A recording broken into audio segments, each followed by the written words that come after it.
I don't know why I'm nervous. I've been streaming for so fucking long. And like I do something a little bit different and I'm like, "Oh no, everything's going to go to fucking shit." Everything's going to be bad. This is a horrible idea. This is awful. I don't know why. I don't know why my brain is like this. It's like this. So today, hello everybody, by the way. I didn't really say my hellos. Hello Adea, hello Kel, hello Biscuit. What the fuck is up? Saw you guys' emote fight, which was tagging me every single time because the blender emote was in reaction to my peak emote. So every emote on top of that just makes my entire chat bright ass red because it's tagging me. Oh, implying things don't go to shit on regular streams? Okay, you know what? That actually makes me feel a little bit better because you're not wrong. So I always have my stream footage recorded in the background. So I like have like a whole folder of like clean, no overlay footage and audio. And so I'm using that tool today we're finally going to, what does it say? The ads are about to start running. Are you kidding me right now? Okay, those might have to run before we fucking go in. Anyway, I'm finally gonna get into the visual novels that I have a bajillion of them. I have so many visual novels in my fucking Steam library, guys. Like, it's not even funny. And you want to know how many I've actually read of them? Like, 3. Not a lot. There's not a lot that I have read in my collection. Okay, let's go to my collections. Visual novels. Oh, I don't know why I'm doing display. I have the computer up. So I have 135 visual novels. VN owner like some fucking weeb. I know. Yup. Hey Pudz, did I know them a weeb? Yes. No, what's your question? You do have a problem. 50 stream streak, dude. Go to rehab. Get some help. But yeah, I have 135 visual novels. Let's say, okay, so Witchy Life Story is technically 1. So I have 1, 2, 3. I played 3. No, that's not true. March recent, never. Oh, because it's doing my downloaded. I was like, I swear to God, I played more than just 3. Okay, well, Crush Crust doesn't count, okay? I have well over 8,000 hours in that game, leave me alone. Okay, Insomnia, I've played that, Blush Blush, cool. Corpse Party, I've played, Nekopara, Trigger Happy, Death End Request, Sexy Business, What You Start. Okay, so I do have quite a few that I've actually played with. I think all of these I've like opened and played maybe like half an hour of. So let's see. I have 1, 2, 3, 4, 5, 6, 7, 8, 9, 10, 11, 12, 13, 14, 15, 16, 17, 18, 19. Yeah, that doesn't count. 18, 19, 20, 21, 22, 23, 24, 25, 26. 26 of my 136 games. No, I beat Who Is Mike, but it's a really short game. So I have well over 100 games that I have not played. Also do Crush Crush and Blush Blush really count? I don't know. That's also like with this is a visual novel studio builder, which I have like 3 hours in. So it's like an asset builder and like you can build your own. It's kind of like Ren'Py. Is the music louder than me? Is it always? It might be. It might be because I changed my audio levels. So my mic is a little bit quieter. It might have been that song.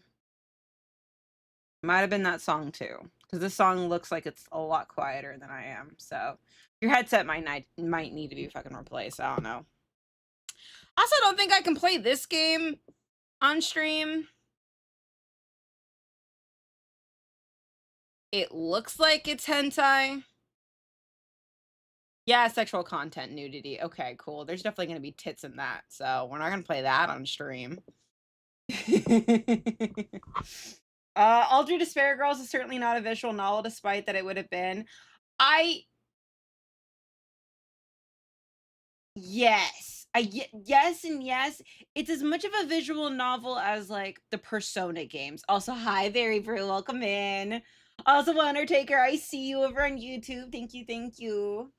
I am like, did you guys see the new YouTube short that I threw together very haphazardly and uploaded? If you haven't seen it, go watch it. It reached like 1,300 views within like 12 hours, which is wild to me, and then it slowed down. So, anyway. Why is that game title like a Kingdom Hearts sequel? Are you talking about Ultra Despair Girls? Oh, God, I thought it was Euphoria. Thank God it was not. I do not have Euphoria. I know what that game is. I do not own it. I think the closest game I have to that style is...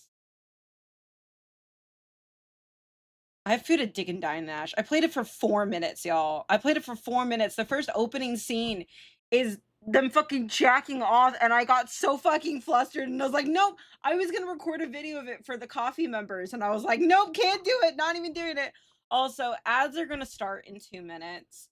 I don't really have control over it, so we're still gonna be kind of chatting and hang out while that fucking goes through. That's annoying, but whatever. Now, the one with random numbers and letters in the title. This one? The Chun Singura 4+1S. That, okay, you're right. That does sound like a Kingdom Hearts sequel. You are around that. Zippo, hello, welcome in. I have played the Murder of Sonic the Hedgehog on stream before. No, I did video recording of it, which I will upload. At some point, there's some YouTube videos that I have archived. I eventually will plan on doing is setting up my OBS to stream all of those videos in like one cohesive long VOD, and it'll be uploaded to YouTube, and that's gonna be like the best way to watch it and whatnot. Because like I don't want to re-upload it. A lot of it is like edited with my older models that I just don't use anymore and whatnot. But I still want them available to people. Best modern Sonic game, not even joking. Dude, the Murder of Sonic the Hedgehog was unironically fantastic. It was so funny. It was so fucking funny. Rising Angels Reborn. Is this one? I think I have played more than 5 minutes of it. I don't know why it says 5 minutes. I've beaten this one, and I actually got the prequel, which was bought. So a lot of these visual novels are free. I do have some. Rising Angels Reborn is free. Eris is free. Who's Mike is free. Miss Messages is free. Murder of Sonic the Hedgehog is free. Cinderella Phenomenon is free. So there's some ones that like I've had in my library for years because I couldn't afford games back then. I do have Amnesia Memories. Shit, where was it? I do have Amnesia Memories, and yes, we are gonna play it. I can't remember how sexual it gets though. It isn't tagged with anything, but I remember there's some really dark topics in it. So that has been in my library forever. I don't know, I forgot. Nazca, hello, welcome in. I am nervous today. We're gonna be reading visual novels. And also, again, ads are about to hit. I'm so sorry. I'm so sorry. I don't have choice of this. If you guys, hopefully the ads are not bad because we already ran them. But the auto manager was fucking, so I apologize immensely. I have that too. I watched the anime but haven't finished the ads for me. Pass. More like click click. Oh, 1 minute if it's ads for me. Cool. Okay, so it's only saying 1 minute. We'll hold off onto that then. And your well-being. Bing, bing, bing, bing, bing, bing. This is a fucking bop. My fucking playlist is giving me some good music today. Is Zero Escape on your list? It's my personal fit. I love Zero Escape. I beat the first one. I played a little bit of the first one on stream. I think we actually have the VOD still up on the YouTube channel. In my personal time, I've beaten the first game. I played maybe like half of a first route on the second game, and I've never beaten it. It's a really heavy game, so I think it's perfect for like these like non-regular streams where I'm aiming for like 2 hours today. I'm aiming for 2 episodes of Higurashi and 2 episodes of Heart in the Woods that we can record, each being half an hour each. And then that will be recorded and edited and uploaded onto the Pudz Read Stuff YouTube channel. Again, sorry for anybody who got hit with ads. I hope y'all are back soon. It says that I have 1 minute left in ads progress. The ad manager is weird, okay? The ad manager is weird. I tried to turn it off today, but then I realized that I don't get 55% of the ad revenue. I only get 30% of the ad revenue if I don't have the manager on. So that's happening. I also like don't get much in ad revenue. I don't know. I need to find a happy medium of it. I do get like a few dollars out of it. Like it's decent, but I definitely get more from subscriptions than from ad revenue on YouTube, on Twitch, I mean. So, I don't know. I have weird feelings about the ads, and we'll figure out some shit of that at some point. Right now, I'm not worried about it. But I don't even know if we're gonna get to the Nekopara games. That shit makes me so fucking uncomfortable. I've played the first 2. And it was torture. We're definitely going to be playing Ace Attorney on these special videos, on these special streams. Ace Attorney. Oh yeah, Fallen or Rising Angel's Hope is the paid version of that one game that I talked about up here. Everybody, Rising Angels Reborn. It's also another gay visual novel. This is another queer visual novel that I got. Queer visual novels. We're not playing Sakura Sadist. Don't even ask. Tavern Talk, Zero Dilemma. Like I have all of the Zero Escape games. Happy Pride. Technically it's not Pride anymore, but every day is Pride. A Date with Death is on there. A Date with Death. Not ringing a bell. Hold on, can I do not hours played? Alphabetical. No? I'm not seeing one called A Date with Death. Maybe no. I don't think so. This is one that I want to get back into reading. Cupid. The story was really well written, but again, the last time I played it was in 2018, so I don't know if it actually was good or my brain was just like, this is so cool. I don't know. Yeah, Ace Attorney will definitely play. Galgun 2 is not technically like it's one of that same category as, as Ultra Despair Girls, where it's like it has visual novel aspects to it, but I wouldn't call it a visual novel. Night Cascades, I think I just recently got in a Pride bundle. Stillwater. Valhalla, we're gonna play on this. Yeah, I have the Nonary game. So 1 and 2, and then I have Zero Dilemma. And all that shit. Doki Doki is not a visual novel, it's a psychological horror. Yeah, you see Doki Doki. Wonder if it says how many hours. I don't think it has the accurate amount of hours. Oh my god, where was Doki Doki?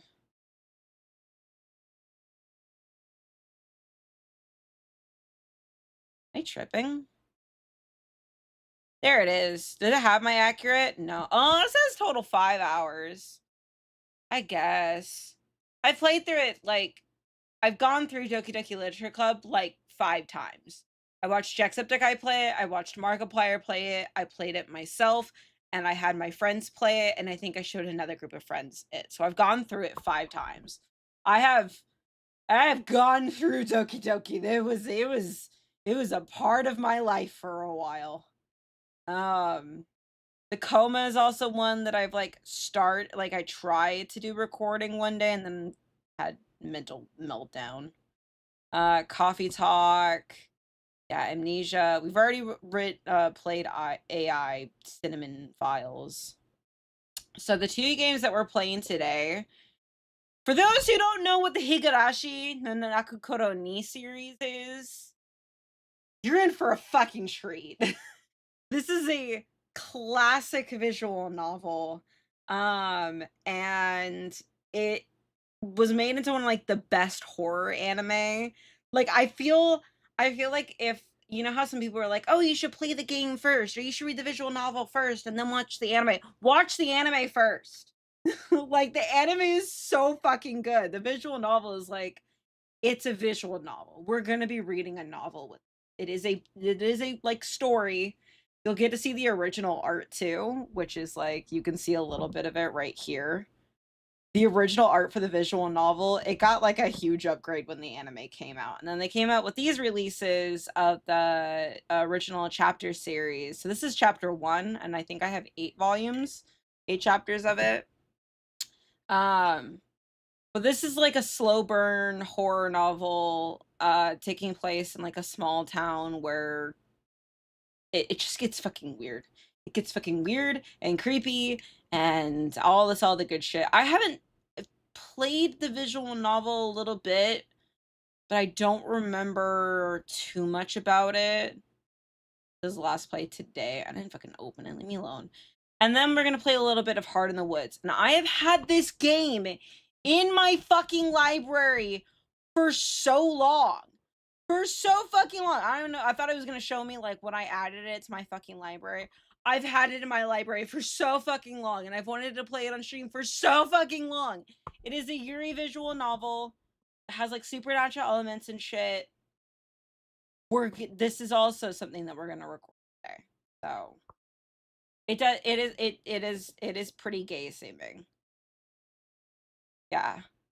It's like, but the art is like really pretty. And it's like supernatural-esque and all this other shit and seems to like be really wholesome, dark fantasy. That's cool. So yeah, one of my friends has it on their wish list. That's weird. I don't know. I don't really have friends, so like yeah, they must be really I mean, look at that profile picture. Oh shit. They're ultra gay. What level are you? Level 87 Steam level? Fucking that's the two. I'm a little bit nervous about so much. Um, it does exhaust me. It fucks up my throat, but I have my iced coffee right now. And I'm gonna get a tea when we switch over.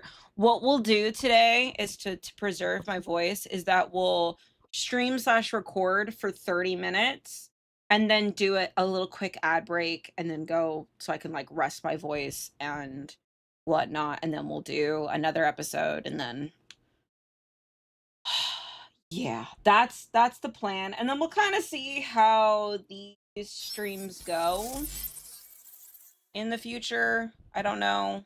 We might change things up with our routines and all that good shit, but I don't know, I'm excited. I'm excited to finally get to play these games because I really like visual novels, but like sometimes they're kind of boring to get through.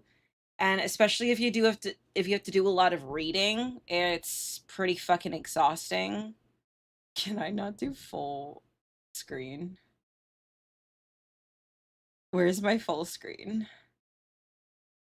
Oh. By the way, Higurashi is cicadas. So for those who don't know, can I config? Want full screen, please? Thank you. Language English. Should we have the original or the updated Sprouts? Sprouts? Sprite.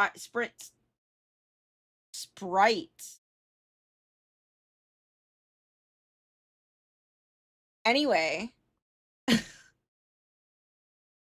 Love Sprouts.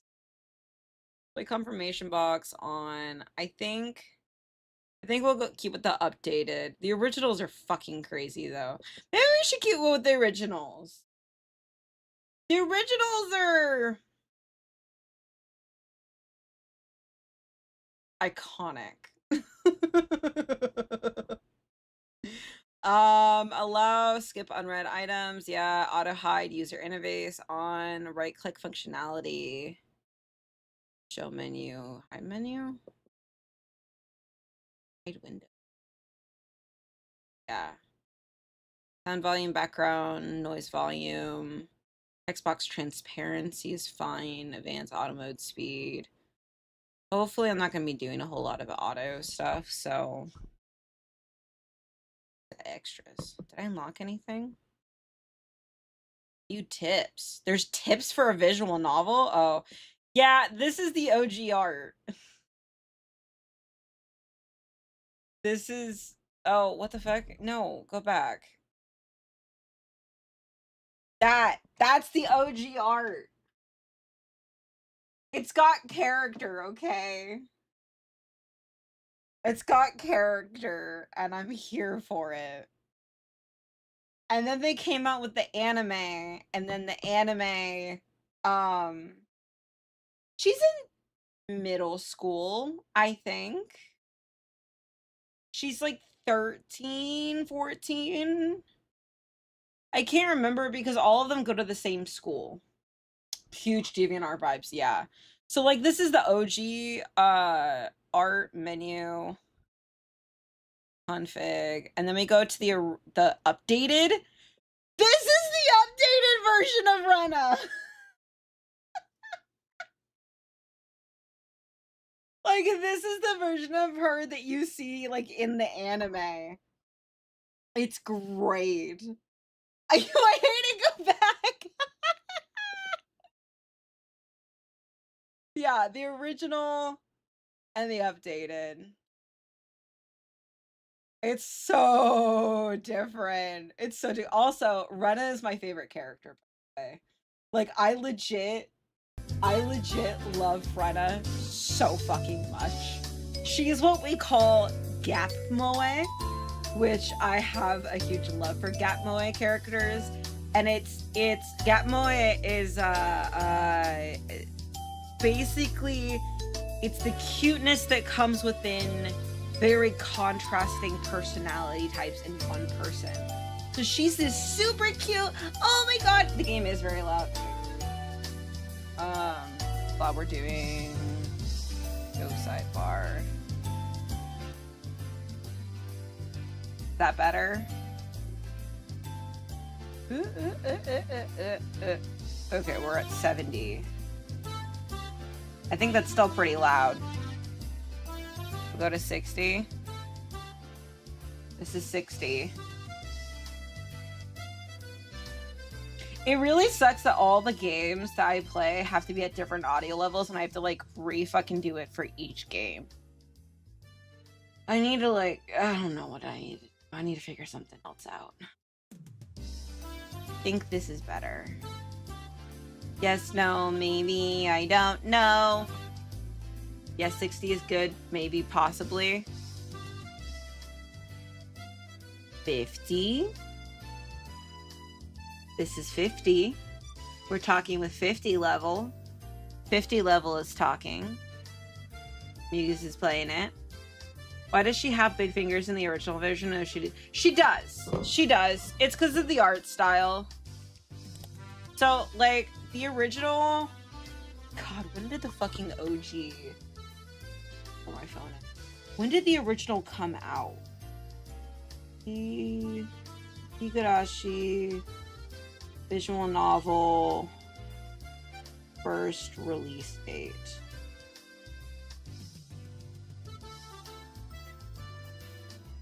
2002. The first game of the When They Cry visual novel series was released August 10th, 2002.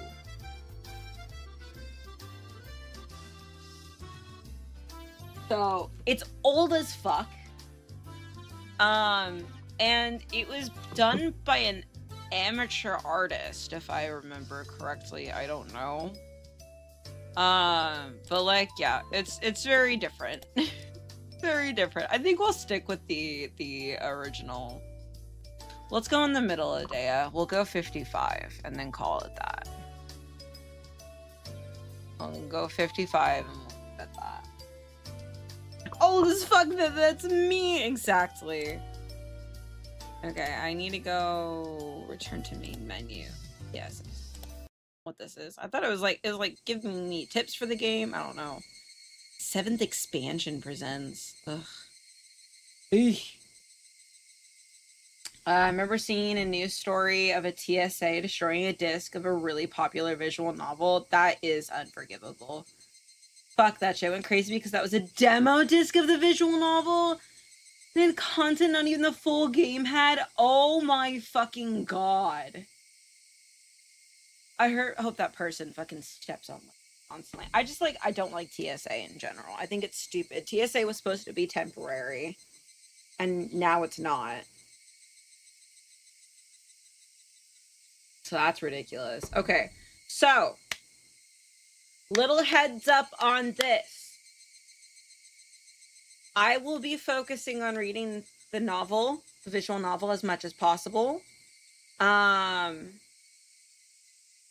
that I might not react to chat very quickly, and I probably won't react to every single message, I will be reading everything though. So, I'm not going to be as interactive with today's stream. Heads up on that. Did I ever forget visual novels? Visual novels are sweet and nice, except this one. They said it's horror. It is. I always accidentally see the Goro ones. Aw, yeah, there are quite a few like horror ones. I don't think this actually has any Goro in it. It's mostly like the spooky horror version of it. The anime has a lot of Goro in it. But the second visual novel that we're reading today is all nice and sweet. It's like, it should be butterflies and all that shit. I'm giving you the silent treatment. But yes, so we're gonna be reading a lot. I will be, talking with chat at some points, but I think that's it. I want to get started because I have a timer set of the ads start in 32 minutes, so I want to try to get into that before it fucking gets triggered, whatever. Anyway. I almost fucking read this wrong. Onikakushi opening. Welcome to the world of the Higurashi no naku ni. Why did I read that in Japanese? Because my brain just fucking did that. The Higurashi When They Cry was like the first anime title that I as a child trained myself to say in its full Japanese name versus calling it Higurashi When They Cry. So my brain just defaults to that. My bad. The Onikakushi arc will be the opening, inviting you into this world. Don't play tough. Please just enjoy the life in Hinamizawa to the fullest. The difficulty is extremely high, but I hope you enjoy the reward. It's a visual novel. What do you mean difficulty? Okay, so apparently Onikakushi, the chapter 1 is just the world expand, like the world building.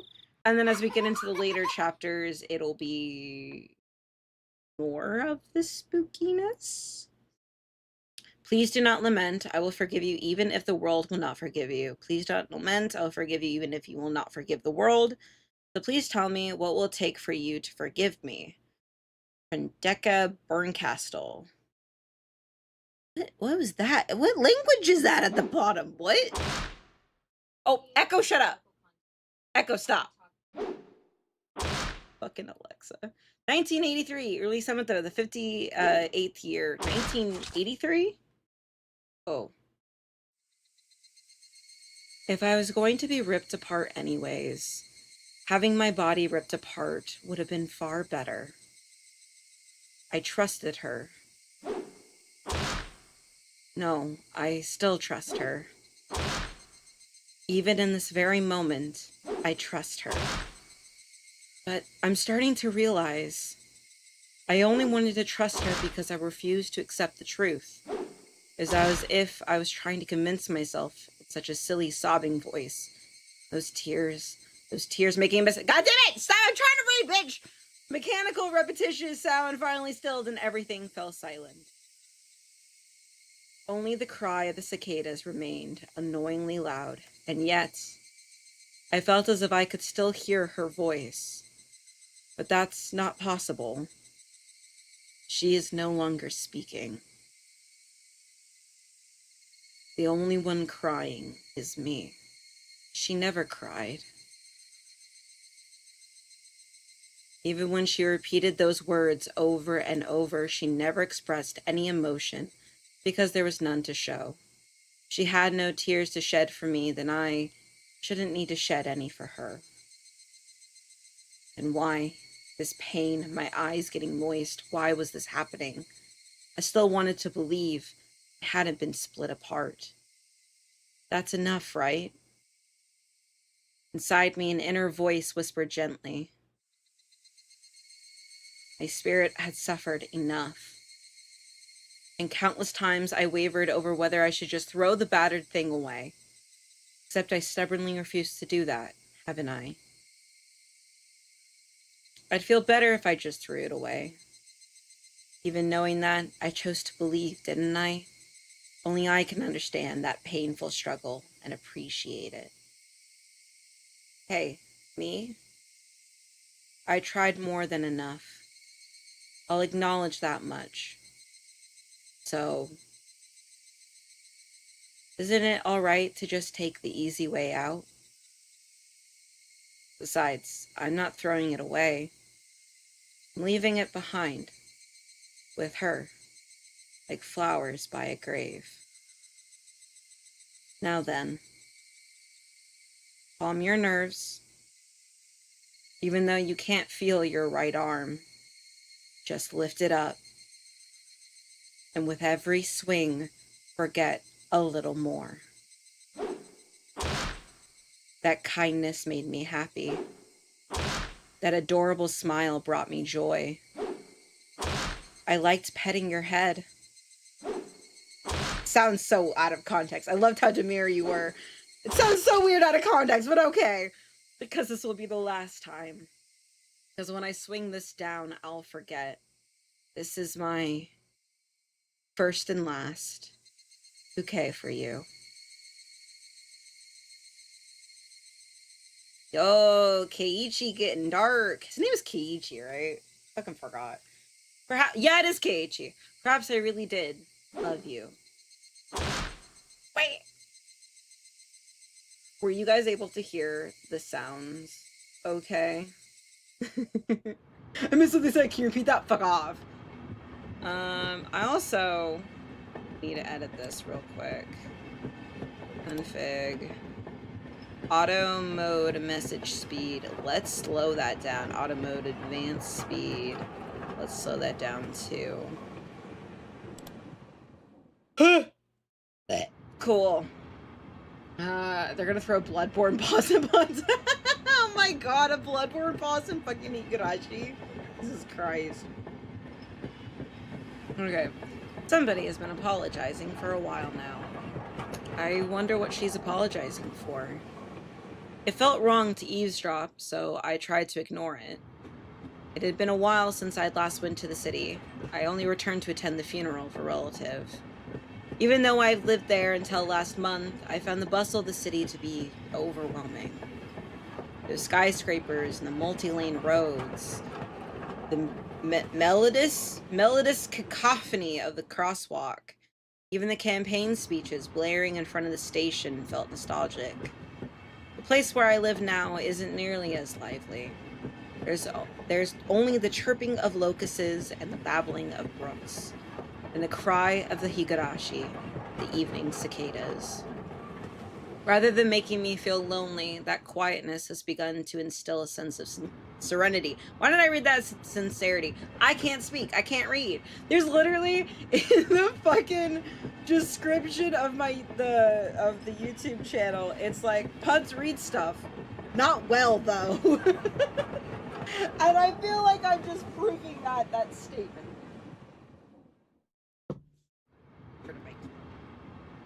This is fun. Hurting my hand to click it every. There's nothing where I'm living.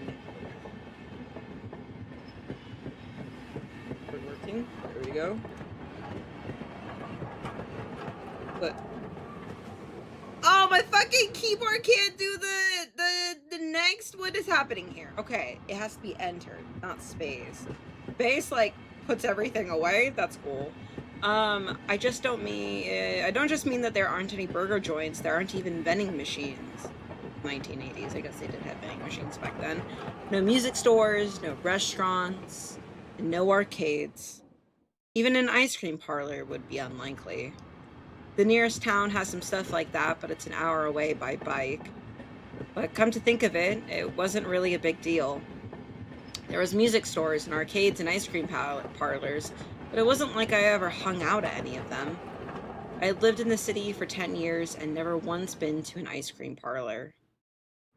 It really is the case though, when you live in the city, like, and you have access to so much shit. Like, there was a lot of, like, things in Portland that, like, I lived in Portland my entire life, and then when I would tell people I'm from Portland, like, oh, have you gone and done XYZ thing? And I'm like, no, not really.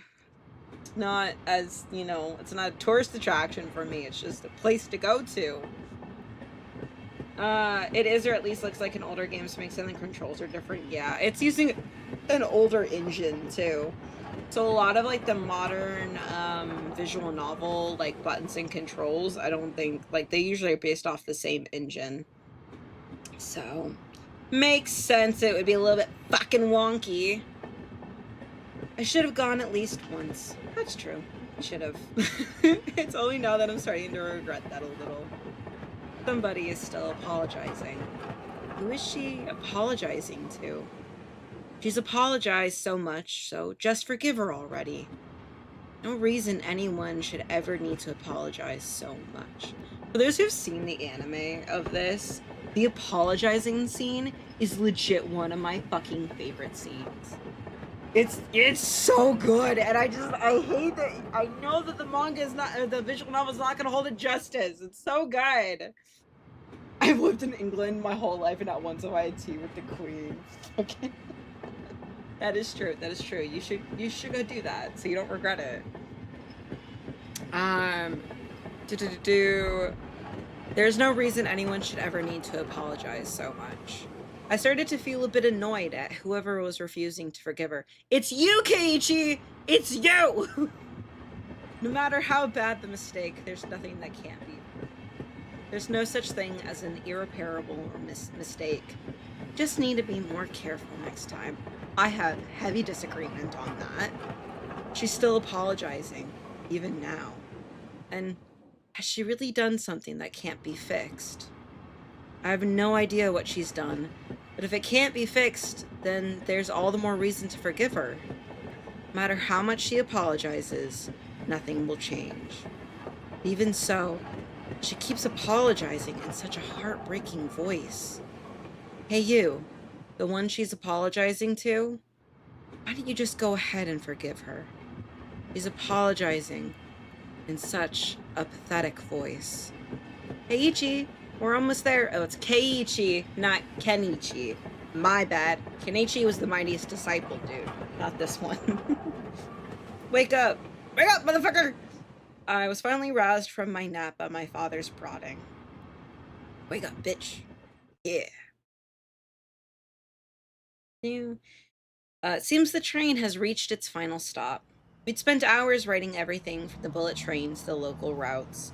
It was hard to believe that the landscape beyond the window in the city I was in half a day ago were in the same country. No, that they were even from the same era. Yeah, even, like, to this day, I think, a lot of, like, really rural towns in Japan are, like, very rural, old style, like, not as much modern technology and conveniences and stuff and whatnot. I love the art style of this game. It's kind of dreamy or flashback look to it. It does, yeah. I think I might be wrong on this. This was very popular style back in like the 90s and 2000s for anime. I don't see a whole lot of anime do this now. But there was a lot of, like, they would take actual photographs of places in Japan and then put this filter edit over it and have it be, like, part of, like, the opening or the ending. Or, like, they would make this kind of drawing, like, picture of, like, an actual real place and then put, like, anime characters over it. So it's a very early 2000s, 90s aesthetic for anime back then. God, I'm showing my age. From there, we take a car deeper into the mountains. Yeah, so I'm, like, fairly sure that's these are actual places in Japan that the devs, like, went out and took pictures. Past where the dense forest encroaching on the mountain road suddenly opened up. Past where the dense forest encroaching on the mountain road suddenly opened up. Oh, so pretty! Hinamizawa! There is also a town, I think, that Hinamizawa was based off of. I think Anime Man went there. Anime Man and, Aki Dearest went there together and actually saw the town that this whole story is based off of, because this is a real town. Hinamizawa isn't, but the town that Hinamizawa was based off is This is where I live now. Hinamizawa. Jesus Christ. When they cry. Oh god, that is, where are the pixels in that graph? Oh my god. The fuck? I can't even read, like, the first sentence underneath the title graphic. That was bad. Ooh. I gotta, like, actually sit up. I can't just be lounging in my chair with playing my game. I gotta, like, use my diaphragm. Huh. Yeah, I was considering for a second my like, stool over here, but I'd rather not, so no. Even though we were approaching summer, the morning air still had a frigid bite. Although in exchange, you could fill your lungs up with crisp, clean air. Flipping open the window, I was greeted with a verdant expanse. Nothing but trees. The neighboring house was far away on the other side. I was probably the only one enjoying that view and that air. I filled my lungs with another deep breath. Since I started living in Hinamizawa, I learned that even air has its own taste. That is true, because technically taste is just your smell senses, and air has different scents. Yeah?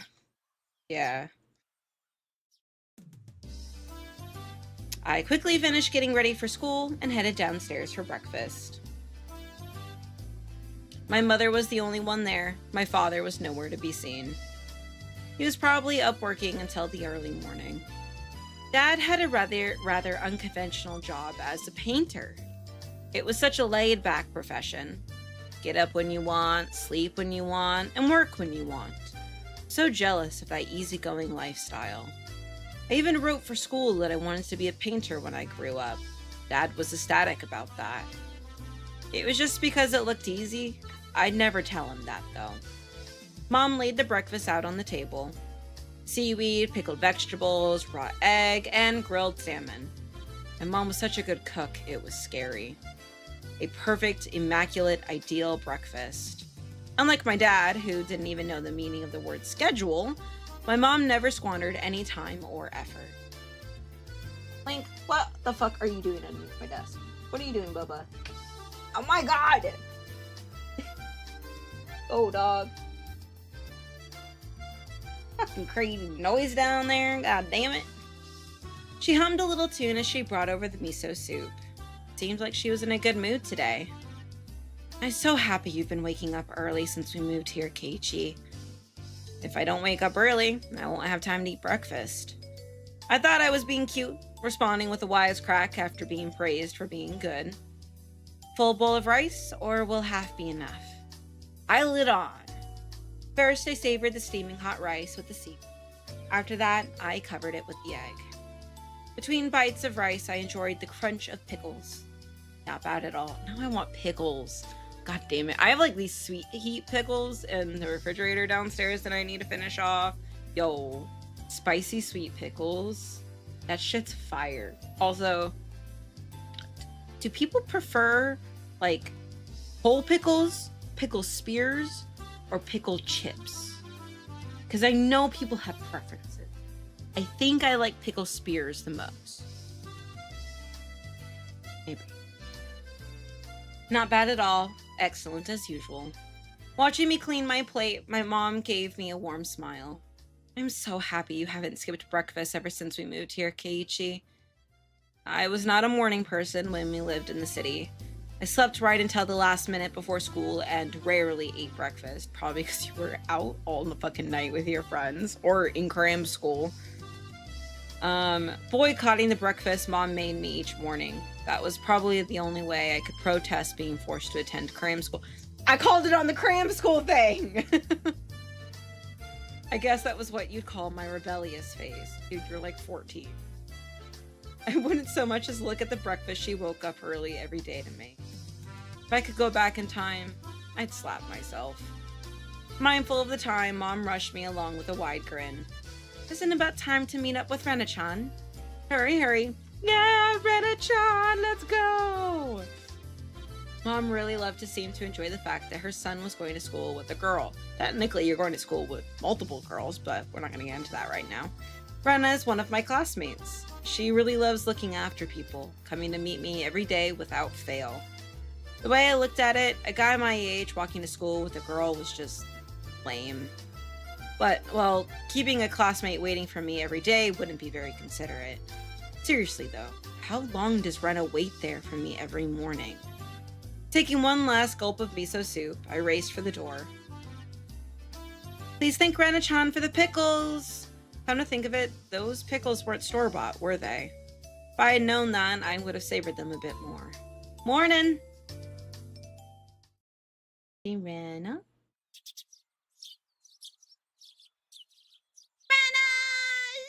Adorable! Keiichi-kun! Again, Rena's my favorite. She's my favorite! Theo, hello, welcome in! We're reading visual novels today, so it's gonna be a lot. I'm gonna be tired. Let's do this.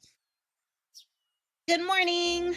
Her cheerful greeting was as fresh as the morning itself. That is corny as fuck, Keiichi. You're always so early. You should try sleeping in sometime. If I sleep in, I'll keep you waiting. Wait. Yeah.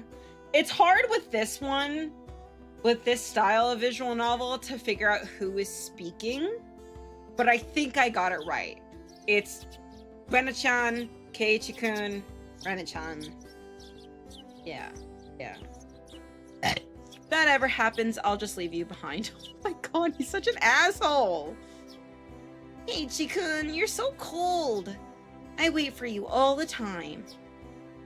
I'll leave you in the dust without looking back. Why are you so mean? Why? Rena has a slightly troubled look on her face. Toying with her was rather fun because of how quickly her mood changed. Fucking asshole. I'm kidding. I'd wait for you. With those words, Rena seemed to relax. Her face flushed bright red. Thank you. I'd wait forever until you came, Rena. No matter how long! Anyway. Forever? Rena turned bright red, steam rising from her head as her brain short-circuited. Oh my god. This is so fucking 2000s anime, I'm dead. Do anime do this still? Do these still do these cliches? She especially is weak to this sort of talk. It's quite rare to find someone this fun to teach. Have you ever read a romance novel, Rena? Huh? I haven't. Never read any before. From that response, I'd gathered she was interested in them, but was too embarrassed to actually buy one. I couldn't imagine what would have happened if she did read one. She'd probably turn red and pass out. Oh yeah, message from Mom. She says thanks for the pickles. It was nothing. You're welcome. How were they? Not too salty? They weren't that salty. Actually, they had pretty light flavor to them. It would have been fine to be just honest and say that they were good. But apparently, I couldn't be that forthright. Yeah, dude, you said you were done with your fucking rebellious phase. Now it's time for your being an asshole phase. I'd like to ask something before that. Were you the one who pickled them, Rena?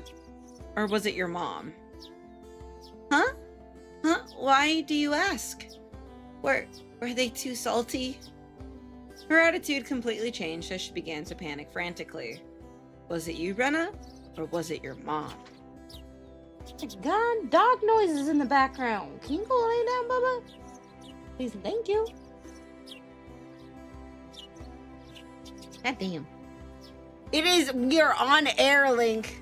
We need quiet on set. Just kidding. Why are you asking who made them? Why? Depending on who made them, my opinion of them might change drastically. Huh? She counted frantically on her fingers, trying to remember the amount of salt she'd used to pickle them. It wasn't like I was trying to tease her, but I couldn't stop myself. Guys who take pleasure in this kind of thing are probably the worst. Guys like me. Yeah. At least you fucking know it. Rena nervously opened and closed her mouth over and over, trying to muster a response. It was me. Delicious. Huh? Pretty good, just like the last ones. They went perfectly with the rice. Her face went bright red again. She was completely spacing out. It truly was a lot of fun to tease her. I pray that Rena never gets taken advantage of by some lowlife like you. Keep at it, Rena. I'll train you until you can handle it like an average person. What the fuck?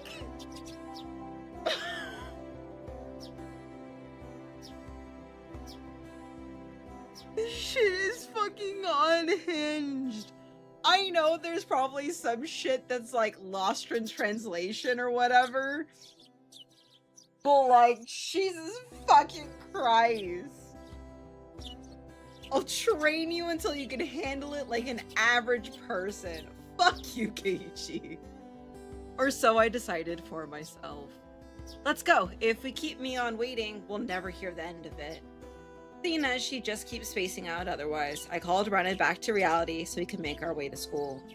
This strange, easily flustered girl is Rena Ryuga. Ryugu, not Ryuga. Ryuga is from Bond 1/2. Ryugu! I've only known her for about a month, but I've come to realize it's not her name that's strange. It's her and her taste in things. Mi-chan! Good morning! Coming up to the next rendezvous point, we saw another person waiting for us. Noticing us, she waved. It's so great seeing the OG models. Like, now that we have another character to kind of look at this, I want to show y'all what the updated models look like. Like, it's so different! It's so different! It's fucking great, but it's like, God damn. I would have loved to see the anime in the original fucking art style. That's hilarious. Okay, we're going back to the original though, because it's fucking iconic. Ha! Finally, you two were late! Usually you're the one who's late. In a sharp contrast to the diligent Rena, the one who marched to the beat of her own. This one marched to her beat of her own drum. Okay, now it's gonna be a little bit hard to figuring out who's talking. She is Mian Sonozaki, Mian Sonozaki. For what it's worth, she's our senior and head of the class. Morning, Rena. It's been a while, Kei-chan. How many years? I was only off for 2 days. Ha ha ha ha! You don't say. You were so much cuter back then. Mian's gaze stared at my chest, then dropped straight down, focusing on the point between my legs. I forgot how horny everyone in this game is. Jesus Christ. 2000s 2 humor! Let's go! So she was saying it was my crotch that was cuter back then.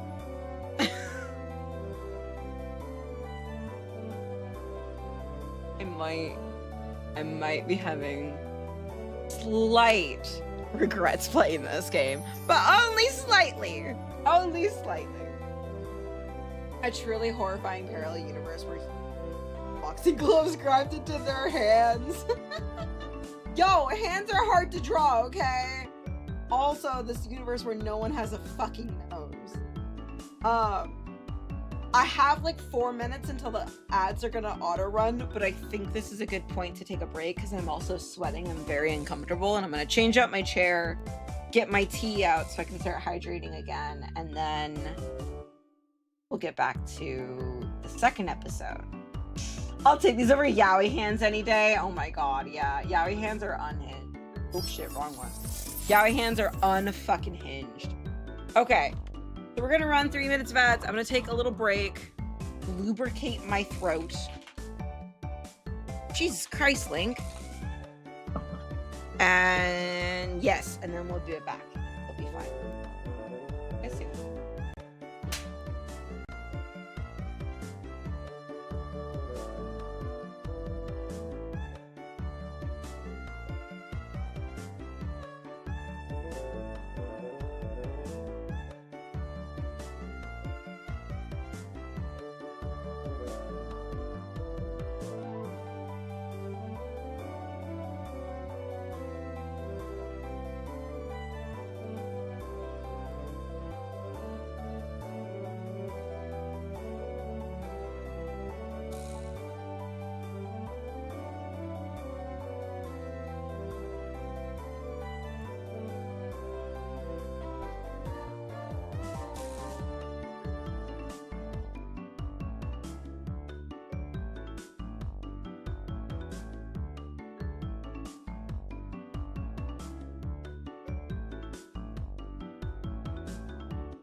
Is it time for some throat numbing spray? How dare.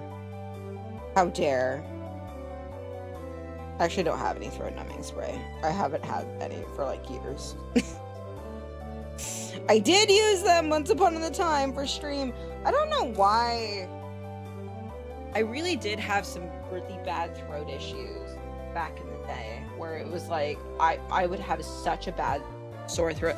I think it's because I didn't talk in my my normal voice back then. Like, I think even if like I go back to my VODs and whatnot, like my voice was a lot higher pitched because I started going into my customer service voice. So that wasn't the best. Also, I think I might actually switch. Don't mind the microphone noises. I'm switching where my microphone is on my desk. I did order a microphone boom stand for this mic, but yeah. I had a YouTuber voice. I don't know if I'd call it a YouTuber voice. I definitely call it like, I had this like hyper feminization voice that I felt like it still comes out sometimes where, like especially when I'm greeting someone, you're like, hey, welcome in. And I would do a high voice like this. And I end up talking a little bit higher in my throat. And this is actually putting really bad strain on my throat. But you can tell that I'm a little bit of a different octave with this voice when my actual voice is down here. This is my actual relaxed voice. And talking and everything. But back then I used to do streams purely in this high voice and I'd be talking like this all the time stream. And I get really excited and I'd be talking like, I wouldn't do the inflection like this, but like this tone and high pitchedness. I don't even know what to call it. This kind of pitch that I have, and this fucks up my throat so bad. Like singing in a key that's a bit higher than you're comfortable with, yeah. Yeah, and it would put a bad strain on my throat. And so I was just like, I was in pain. Like 2 hours into stream, I'd be struggling. And it started getting to a point where like, I think I had like a command at one point where I was like, I started to recognize that I was going to this high pitched voice. And I had a little command where viewers could remind me to lower my voice and to lower into my lower natural octave so that I could actually talk for longer. Because you can't fucking keep that voice up. I actually also switched out my stool so I can actually sit up completely straight. Because I know that helps with my diaphragm and with my breath work with voicing and reading. And I have my Arizona green tea with ginseng and honey. 100% natural. Cool. So technically, posture is rad, y'all. Agreed. I have very bad posture. Okay? I have very bad posture. I like to just turn into an egg. So technically, this is going into the second episode. Yeah.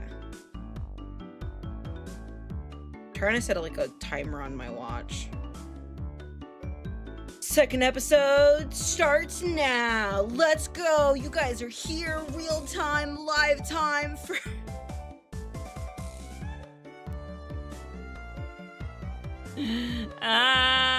Oh yeah, before you ask, just be clear, I've never actually tried to show it to her. I feel like talking about his dick at this point, because we were literally just saying how Mion was saying how cute our penis apparently used to be back then, which, what the fuck? I've grown quite splendidly. You'd be surprised. Not only is he bigger, he has a little mustache now. He's only been gone for like 2 days. Being so what the fuck? I'm definitely regretting reading this. 2002, y'all. Being so engorged with energy every morning is quite a problem though. Am I gonna get banned? Is this gonna get me banned? I'll introduce you next time, so be sure to greet him properly. Jesus fucking God, I forgot how crass they are. Don't say next time. Right now is just fine. How about letting the little guy get a breath of fresh morning air? I don't think I've ever heard talk so dirty you could smell it fouling up the morning air before. Oh my god, Mian sure does act like an old man sometimes. Gotcha, time for the big reveal. Hope you don't regret it. As my hand reached for my fly, Rena began to ramble in near panic. Hey, what are you talking about? What are you talking about? What are you talking about? Red-faced and flustered, Rena tried to play dumb, but it was obvious she knew exactly what we were talking about. And it just, just cuts onto something else. Boy Penguin, hello, welcome in. Tony Pudz, oh, you're playing a hentai game. Bold, very bold of you. It's not a hentai game. It's not a hentai game. How many of y'all have actually heard of Higurashi before today's stream? Because I realize, like, as well as known as it is in the horror anime genre and in the anime, like, I realize it's an old series. Like, I think it hit peak, at least around me, in like the 2009, 2010. I've heard of it, but only by name. Okay. Yeah, it's definitely rough. The anime is also very confusing because it takes different like route arcs and everything. So you'll be watching it, you'll get to an end, and then it's like everything resets again. I was like, what the fuck? The anime is very confusing. The manga is very confusing too. So, a lot of my information when I was younger, burp, sorry. A lot of the information of the anime when I was younger is I just watched a shit ton of AMVs, and that's just how I figured out the story of Higurashi, was just watching the AMVs and everything. It's not hentai! It's a horror! It's horror! Stop yelling. Yeah, it's not hentai, it's just it. I actually don't know. They talk dirty, but I don't actually know if the anime would be defined as ecchi. Like, being in all seriousness. I don't know. Okay. Hydrated. Let's go. Yeah, because they get pretty dirty, but it's definitely graphic. Like, the anime, at least, is very graphic. And there's some really fucked up scenes that, like, little 9-year-old Pudz should not have been watching. What was the name of this hentai? I'll check it out and let you know. Oh shit, did we ever change the YouTube title? Or not the YouTube title, the Twitch title? Nope. Higurashi no naku koro ni or is naku no koro ni hao or chapter 1. Does it not have the chapter 1? I've been finding this too, is like, I tried to change the, okay, here it is. Higurashi naku koro ni chapter 1 onikara oni something, I don't know. It's Higurashi When They Cry is the series. Done. Okay, there we go. Alright. I need 5 minutes added to the timer. Oh, cool. This is all the shit that has to run into my brain whenever I'm fucking recording. Like, even recording gameplay off of stream. I'm like, alright, I did this detour, now I have to add on like 5 minutes onto the overall recording time so I could get this. Hate it. How was it seeing the city again? Oh, we're just completely changing the topic. Mion switched gears, dropping the dirty talk and changing the topic to something more fitting the pleasant morning. Just like, switch of a dime. I only went for a funeral. I didn't have much time. So, yeah, did you look for it? The thing I asked for is a porn. Did she ask for a hentai manga? You're not listening at all. I just came back from a funeral. I don't have any time to look around in toy stores. Tisk, tisk, tisk. Toy stores and hobby shops are completely different, you know? It's really difficult to get Western stuff around here after all. What's she looking for? Is this about games again, Mi-chan? Mion nodded proudly as Rena giggled. Yep, I wanted K-chan to bring me back a Westport catalog, you see. God. Okay, I am not of the generation where we used catalogs. We had like the call-in things. Have any of you used catalogs before? I feel like that the most of our demographic were a little bit too young for catalog. Like, maybe not. Maybe like I was just poor. We just never did that shit, but it was available when I was a kid. I don't know. Enough about penises. How is the city? This reminds me of the game DD Dinosaur with Double. You told me about that game, and no, I'm not gonna play that game on stream. Yeah, I was like, I swear to God, he's brought up that fucking game before. Yeah, I don't think we ever did like, you know, where you have like a toy catalog and then you mail in the check to the company or something. Like that was not as much. Don't even fucking even, Biscuit. You know what those are. You don't say you don't know what a toy catalog is. Don't tell me that you don't know what a toy catalog is. I will be genuinely upset. Cause even I know, I didn't use them. But it was like, I have to really explain this. Toy catalogs, or even catalogs in general. For those who don't know, I don't know if they have these in other countries too, but at least in the United States, it was like you got this booklet that had items in it. And then if you wanted to buy one of those items, you had to write a check for that amount, state what item toy you wanted, and then put it in an envelope, mail the envelope to the company, and then they would mail the toy back to you, or they would mail the item to you. Really, this is a huge tangent, but I just found this out recently. Like the Sears catalog, where they would have, you know, clothes and shoes, and they would start, you know, like manufacturing, like big manufacturing stuff.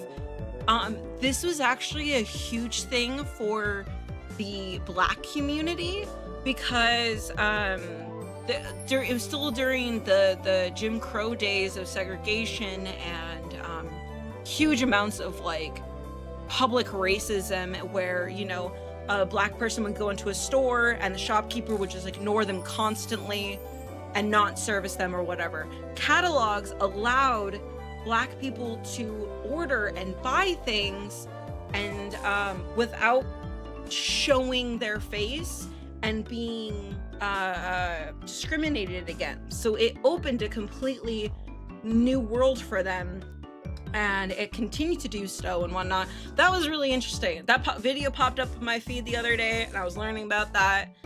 I don't even know what the fuck video was. But if you look up like Sears catalog history, Black history and stuff, it's really fucking fascinating. A check. Don't fucking tell me you don't goddamn check is. I know y'all fucking know what a check is. Y'all still get paychecks. Dreamco era, how old is you? I'm 1 billion years old. Also just learning about stuff. And I try really hard to like expand my view on things, especially cultures and you know, demographics that I don't have a lot of experience in. So what the fuck is pay, right? Alright, yep, I wanted K-chan to bring me back a Westport catalog, you see. Westport was short for Western Imported Games. Using that abbreviation did make it sound pretty geeky. You just get them to send you one in the mail, can't you? Well, I guess I have to now. I'm gonna get another game full of hot action. Another hentai game? This time, I like a game that's easy to understand. How many games were back in the 80s? Mortal Kombat? Pizzeria games? I don't know. Mion is a board and card game enthusiast. Oh!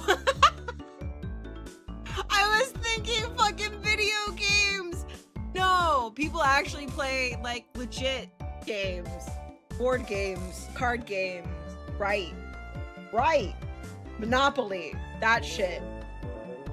Mion is a board and card game enthusiast, and I hear she collected quite a lot of different ones. According to Rena, Mion's room has kind of become a museum for domestic and foreign games. This game looks like it was made in the 90s. It was 2002. It is set in the 80s though. 1983, I think it said. Something like that. If there's any game you think I'd understand, let me play too. Of course.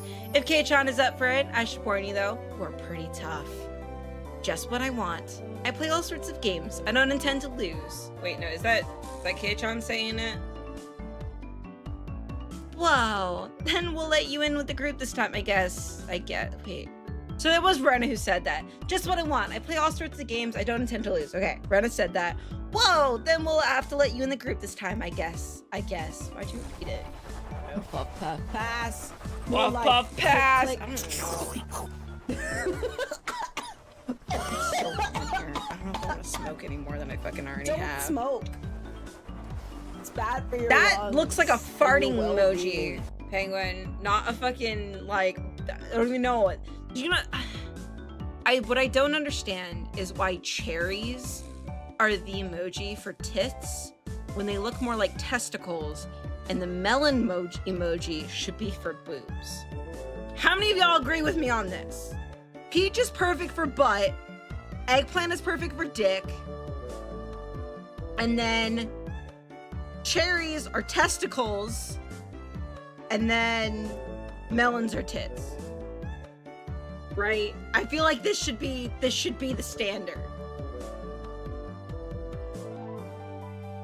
Please, I don't know, because it's a pair of testicles. Boobs don't look like that. Boobs don't look like that. They don't dangle like that. It's weird.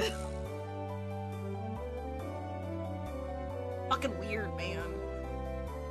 Going on a rant again. I definitely do not need some. Oh god, it's already getting so warm. I have to turn up my AC. Ah.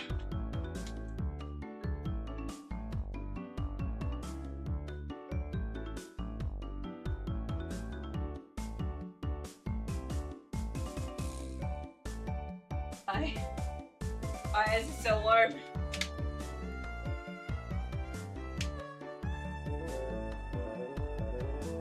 I'm literally like this close to switching into shorts and a tank top.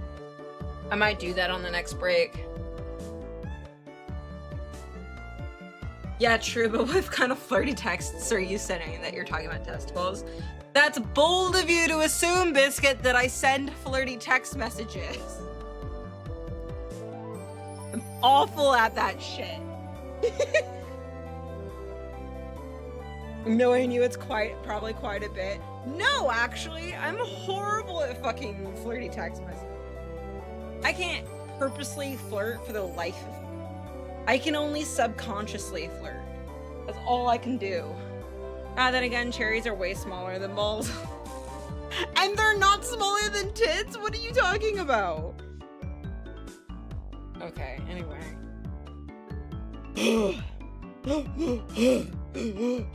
Breathing technique. Though.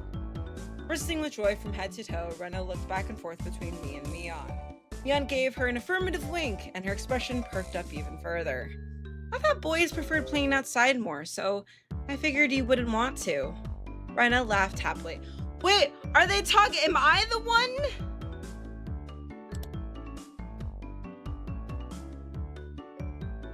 According to Rena, if there's any games you think I understand, let me play too. Of course, if Ch.1 is up for it, I should warn you though. Okay, I was the one that said, if there's a game you think I'd understand, let me play too. Mion said, if you're up for it, we play party 2. Just what I want to play all sorts of game. I don't intend to lose. Well, then we'll let you in the group this time, I guess. Okay, all right, cool. So it's me being disgusting. Yeah, it's me being disgusting. From such a friendly conversation, you wouldn't think I had moved here less than a month ago. I understood that they did all they could to make a transfer student like me feel at home. I'll just have to try harder to fit in, so they won't feel like they have to try to make me feel welcome. I felt like I acted a bit more open than I usually am. It should probably be about right for this place. Or it could be the end of all that you know. Hinamizawa was a really small village. Not only was there only one school, but there was only one class. That class encompasses all different grades and ages. There are about 30 students at different levels, and they all study in the same class. Oh my god, why are there fireworks at noon? Noon! Why are there fireworks at noon? What the fuck? There is no need for that shit! It's noon! God damn it! I'm told that long ago there used to be a bigger school building and had actual separate classes. However, it seems something happened that made it become a single class, and now it stayed that way out of tradition. I was shocked at first, but humans adapt pretty quickly. I've already gotten quite used to it. The sound of children playing started right from the morning. With such a lively mood, it felt more like a kindergarten than a proper school. Not that that was a bad thing. Happy America Day, the day where America explodes itself even more than normal. Right? Jesus Christ. Because you crazy America. God, I fucking hate it. I am very grateful. It started going off last night, but we've not had a whole lot of fireworks in our neighborhood in the weeks leading up to July 4th, which, by the way, tomorrow is Raz's birthday. He turning old. Raz is turning into a dinosaur. We usually go camping during this time of the year, but I took time off to spend time with my dogs to make sure that they were okay with the fireworks. I already gave Link his medication. Keeps his head popping up. He doesn't like the fireworks very much. Bubba, you're okay. Yeah. He's doing really fucking well. Last year, I think for the 4th, he was like shaking like crazy. It's been raining on and off over here, so they can't blow shit up. That's what I was fucking telling Biscuit. It's fucking raining where Biscuit's at. And I'm like, bitch, send that rain my way. It's gonna be like 80 degrees today, which is like 28 degrees Celsius, I think. It's 17 right now. With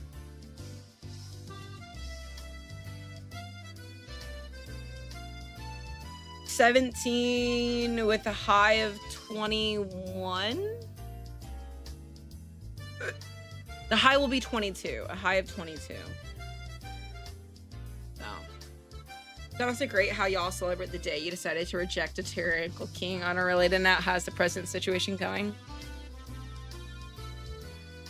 Hey, Dea, what's this weird button by your username that kind of looks like a circle with an X through it? Is that the ban button? Well, the trait of it is that it's humid and hot. Yeah, fuck that shit. I'm in with AC, but my computer makes my room like a bajillion degrees hotter. It's disgusting. I love how it was like, guys, I'm not going to interact with chat that much. I'm going to be reading. I'm focusing on reading. She's working on that button you press for it. Like, I'm gonna focus on reading and y'all fucking distract me. I'm supposed to be reading. This is the visual novel stream. Anyway, get back into it. The amount that I'm gonna have to cut from this second episode. I'm already like, oh, okay. Okay, that's fine. All right. His last order was, come, and they came. All of them. Even the dragons. All of this. Cut. It's all cut! Mion, who had been walking in front of us until then, suddenly let me take the lead. Right in front of the classroom door, so I was meant to slide the door open and enter the room first. Heh. Too bad. I wasn't gonna fall for that again. Think you'd give up the lead here. You meant for this to be a test of my skills. Mion chuckled with a haughty smirk on her face. What is it, you guys? Step back, Reina. It's dangerous. She's here! Huh? Then Satoko-chan is... Uh-oh, the little monster. Her name was Satoko Hojo. She was a disrespectful, impudent, bossy kid. The way that she talks was annoying, but it would be immature to get worked up over just that.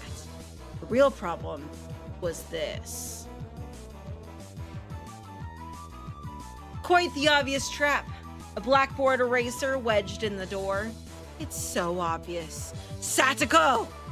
A haughty laugh came from beyond the door. Excellent, Kei-chan. I guess that means you win this round. No, this is Satoko we're talking about. I doubt this is it. After falling for such intricate traps since the day I transferred, I no longer let my guard down. Satoko liked to combine a variety of traps. Traps that were simply there to bait you into the main one. Traps that were relentlessly keep coming at you like a sadistic Rube Goldberg machine. The list goes on. As well as being clever, they almost never misfire. When you least expect it, she strikes. No escape, no time to relax. By the looks of it, this eraser is normal. No rocks or anything in it. Fucking rocks in it! They would have dumped like fucking rocks on his head!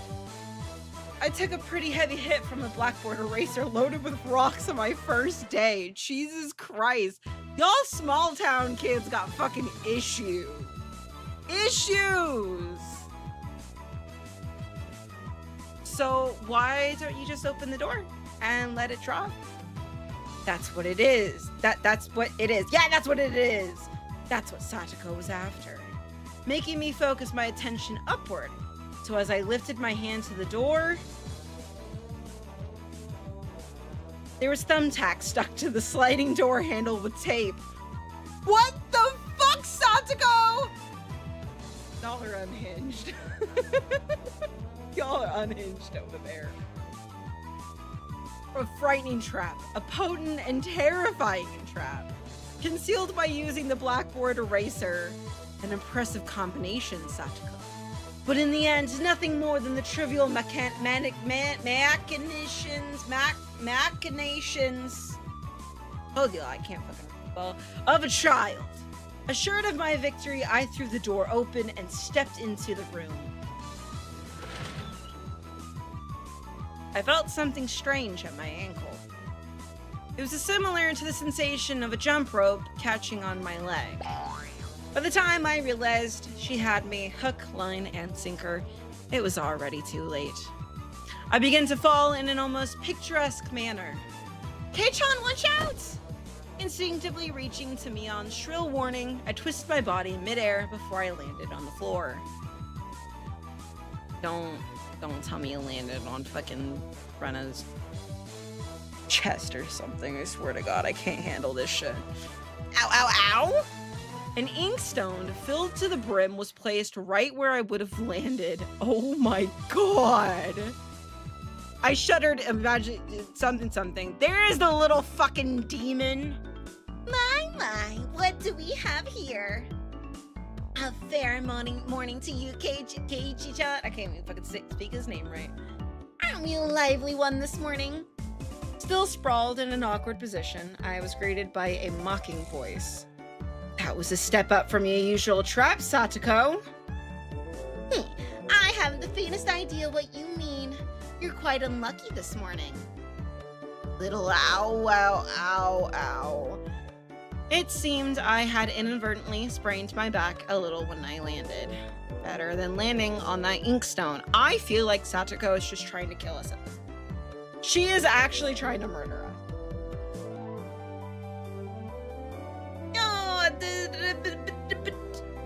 Fuck, can I remember her name? Mion, Rena, Satoko... Rin? Rin or Ren? I think? I might be wrong. I might completely wrong. A small hand gently rubbed my head. Pain, go away.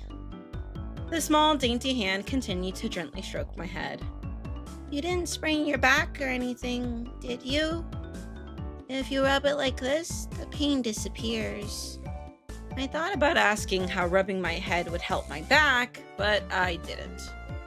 It's not as much about what you actually do, it's the thought that counts. Oh, Rika! That's what her name is, damn it! I was close with the Rin one. Yeah, thanks, Rika-chan. The pain's going away. Yay, Rika-chan! Good morning! Good morning to you, Rena. A good morning to all.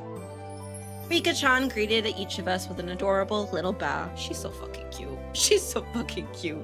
She's such a great contrast to Satoko. It was infectious. Rena, Mion, and I all bowed back. Thanks, Rin-chan. I said Rika. Did I actually say Rin? God damn it. You're such a good kid, Rika-chan. So much better than Satoko.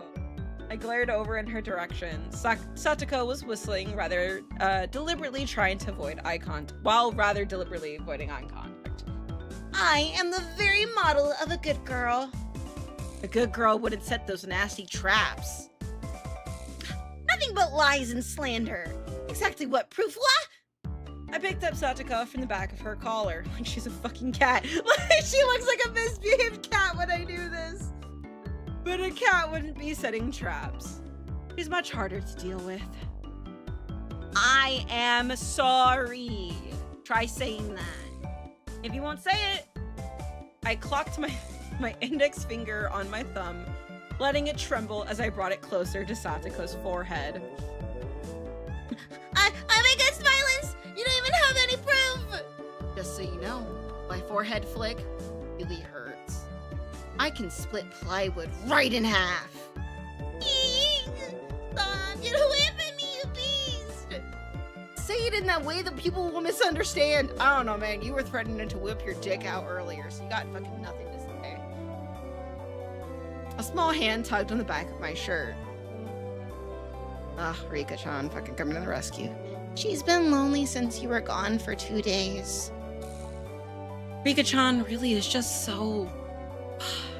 How could I do anything more after being told that? I gently released my grip on Satoko, who at this point was on the verge of tears. She still had her eyes clamped shut as she braced herself for the forehead flick. Boop, boop, boop, boop, boop, boop, boop, boop, boop, boop, boop. What the fuck is that emote? What is that emote? I didn't look at it closely and then I saw Dana's message of what are you doing? Who's the streamer? I need to go judge them. How the fuck have they not gotten that fucking hit? How the fuck did they not get that hit? Also, yeah, okay, I want to again remind everyone as we go through this visual novel. Hold on, let me... Higurashi no naku koro ni ages.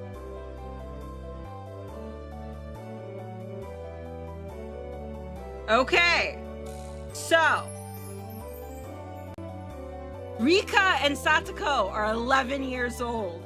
Rena is 13 years old. Heiichi, Mion, and Shion are 14 years old. Satoshi is 15 years old. These characters range from 11 to 15. Okay? So as uncomfortable as this visual novel is, Adea will not fucking hesitate to bring out the fucking timeout gun. Got that, Adea? Just a little guy. Yeah, fucking bullshit. I clearly say it's milk. Sure. But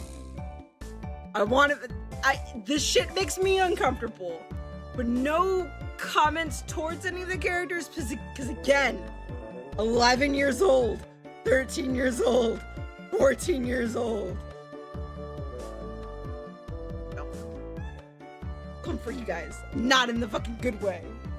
Alright, let's get back to this fucking... Consider me on high alert. Yes. Because again, 11! Also, type of humor back then was so fun. It really is. I know it's gonna get like this weird kind of undertone. I know it's gonna get gory. I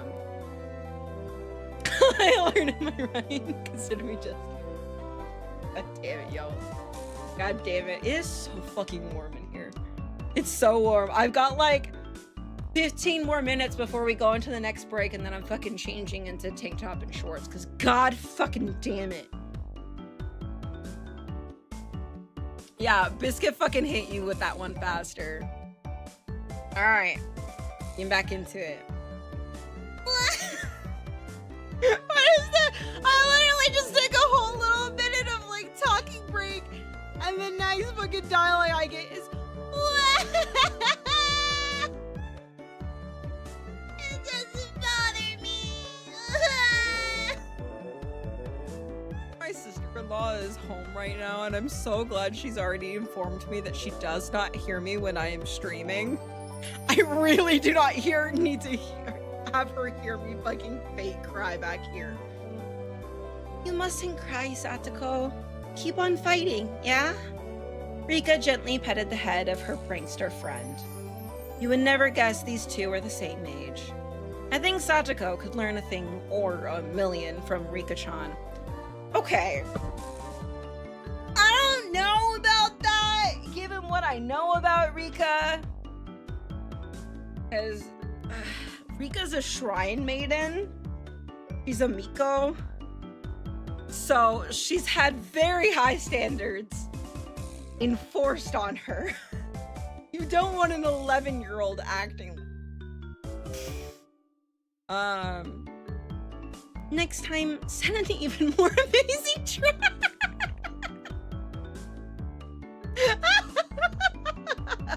Oh my god, Rika's in on it too.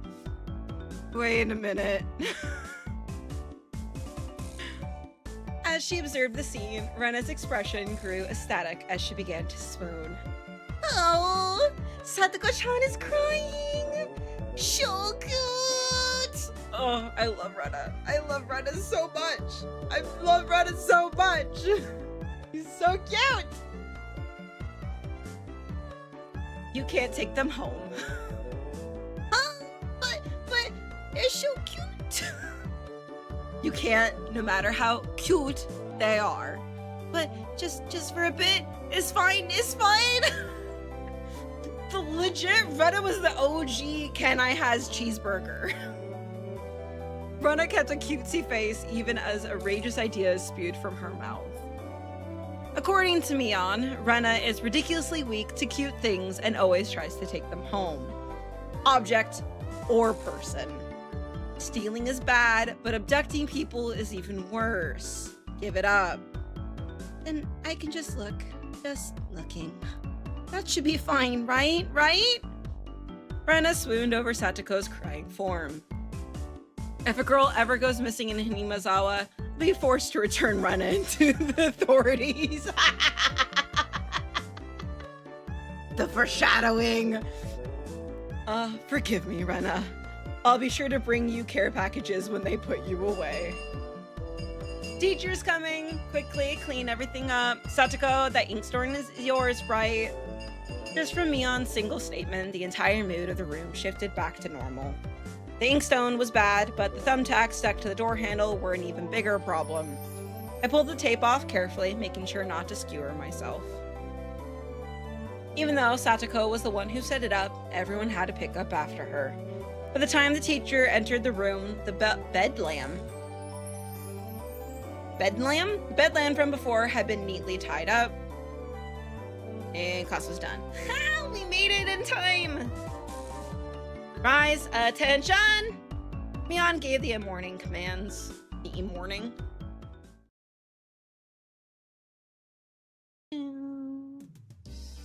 So we have a jigsaw level murderer. Yes? Kind of. I wouldn't say jigsaw level. A kidnapper. It's funny that you use jigsaw. It's funny that you use the term jigsaw though, given that you don't know anything about this anime. I'm gonna point this out again. So we have a jigsaw level murderer, a kidnapper, a pervert, and a very encouraging shrine maiden.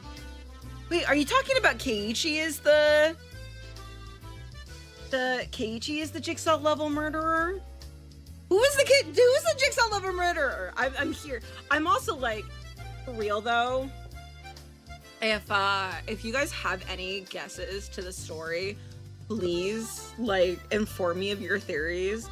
Because I don't know, like, the story very fully chronically. I know bits and pieces, but it's kind of like I know a lot of the foreshadowing that's happening in this, but it's interesting to see y'all's perspectives on it because you guys don't know as much.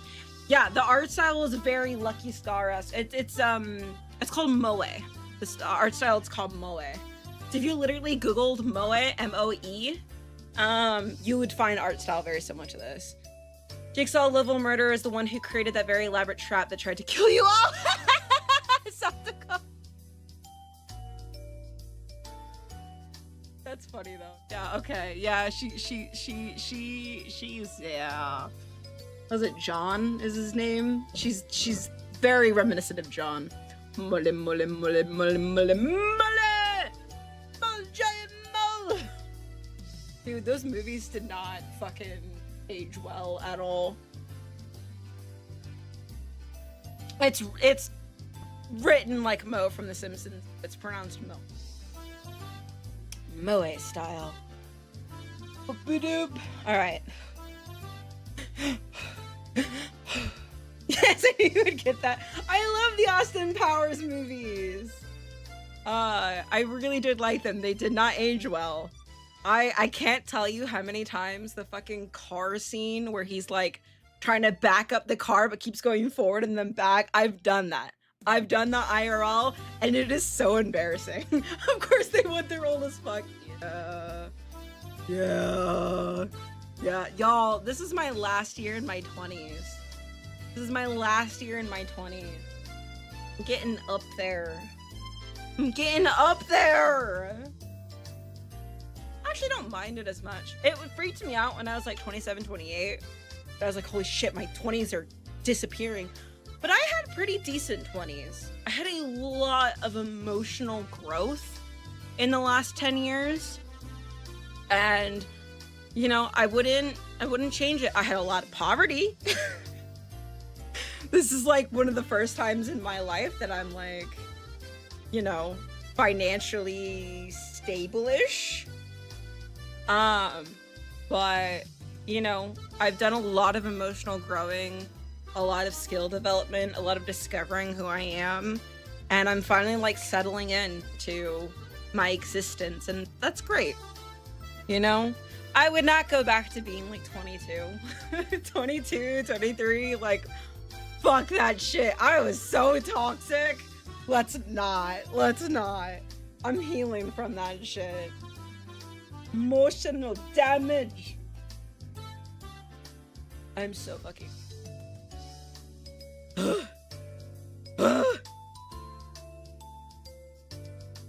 I don't know why I'm overheating so bad. My room says that it's like 66 degrees in here, but I'm also right next to a fucking computer.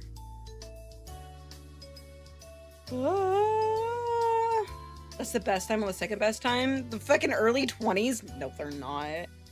You don't know shit and you make stupid ass mistakes.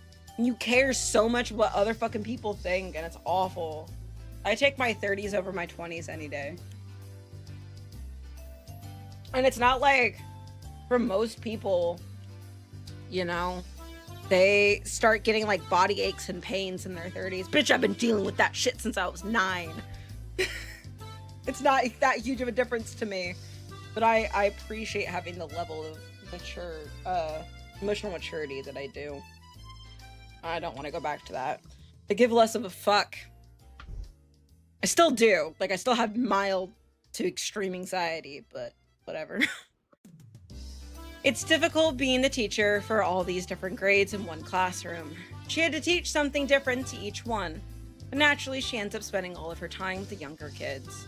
Rena and Mion, being in the highest grade in the class, end up doing mostly doing self-study. They even end up helping teach the younger kids, so it seems like they can never get to their own studies. They're actually way behind where my studies had progressed to. As a result, I'm pretty much taking over the teacher and helping Rena and Mion with their studies. So, this is a very real thing from what I know for rural schools and everything, is that they just don't have, like, the resources to, like, help kids and everything as much, and so they end up having, like, a slower school progression than like, city kids and whatnot.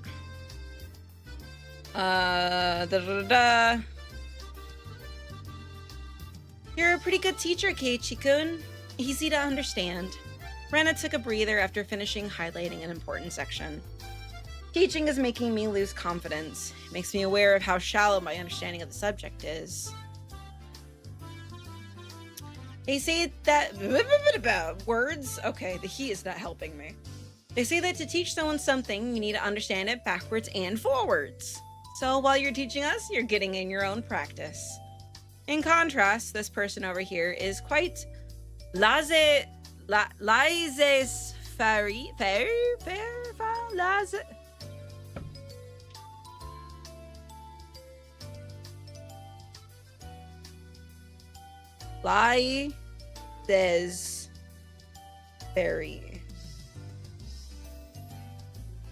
Laissez-faire. One of us saying like laissez-faire. Laissez-faire. Laissez-faire. Laissez-faire. Means let's do. Let them do. It functions as hands off or leaves things alone philosophy. Let do, let pass. So it's kind of like que sera sera, whatever will be. It's just like, just let things do what they're gonna do. Something like that. Okay. In contrast to this person over here is laissez-faire about things. For one, isn't she supposed to be in the higher grade than me? Look, Mion, this is for your own good. If you don't take this seriously, there'll be trouble later on. These marks... it's not like I'm aiming to go on to a prestigious school. I'll be fine as long as I pick up what I need to know for the entrance exams a little at a time. Her staunch defiance was really something else. This was a different type of relaxed than somebody who had already knew what was going to be on the entrance exam. It was, give no fucks. Dormuse, hello! How is Higurashi? It's giving 2002 cringe. It's giving 2002 cringe for sure. But it's making me happy. And we've only just started it. But yeah, we're, I've announced this a little bit. We're going to be starting to do random visual novel streams where I'm going to be recording visual novels on stream and then editing them and uploading them to our Pudz Read Stuff channel on YouTube. So, I never played, but I get recommendations for it from time to time, so I was curious to see what it looks like. I think, given that I know how much you like Doki Doki Literature Club, it's of a similar vein, where it comes off as very cutesy and slice of life, but it has really dark subjects and everything like that. So I was curious to see what it looks like. We are also using the original art style. We've kind of showed, oh shit, that's a log.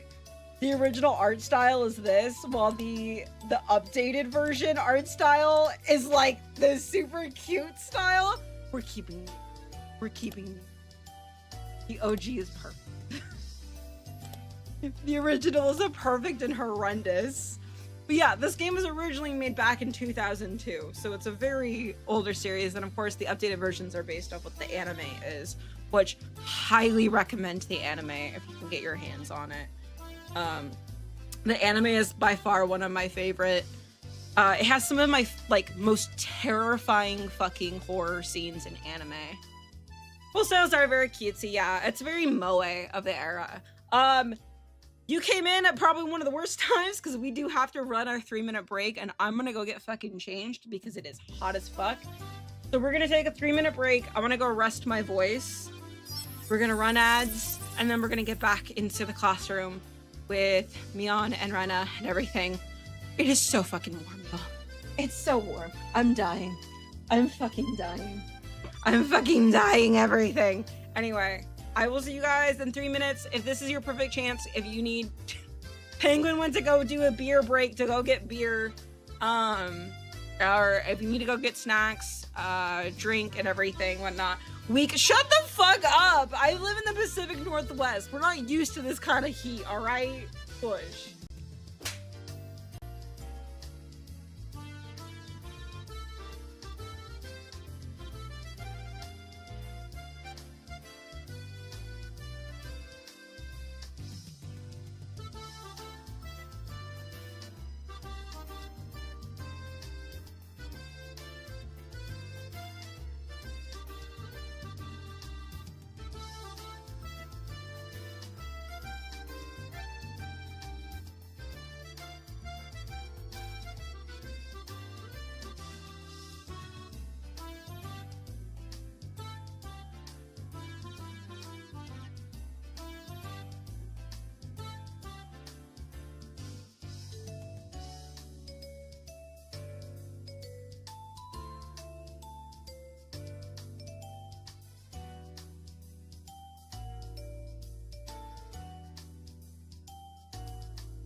Alright, I have officially switched into summer clothes. I need to get more, like, tank tops. I have two. I have 2 tank tops in my entire wardrobe. But I have, like, 5 sweaters. And, like, 7 fucking camisoles or whatever. Fuck off, Biscuit! No! Wasn't it? No, it was Noventus that doesn't want me to do live action streams. I was like, there was someone who doesn't want me to do live action streams. Live action streams, like I'm a fucking anime character. To ruin the image of me. I don't know. I look like a fucking gross goblin right now. It's so warm. It's so bad. Resting your voice is good. Whenever I do a VN on stream or anything that needs a lot of reading, oh, so fucking exhausting. my voice gets super rough and exhausted by the end. Those streams seem to get a lot more attention than my regular gaming streams, though. So I don't feel like I can give them up. That's valid. That's valid. Yeah, fucking VN streams are so rough. They're so exhausting. The Netflix adaptation stream, god damn it. The VN streams are so fucking rough. I can't do them regularly. I can't finish a goddamn sentence. Yes, Gross Goblin is on brand. God damn it. Leave me alone. But yeah, that's why I was like, I need to do like the visual novel stuff just kind of randomly and more shorter streams and stuff like that. I think what we'll do is we'll probably do like another half hour of Higurashi, and then we'll do a little bit of Heart Into the Woods.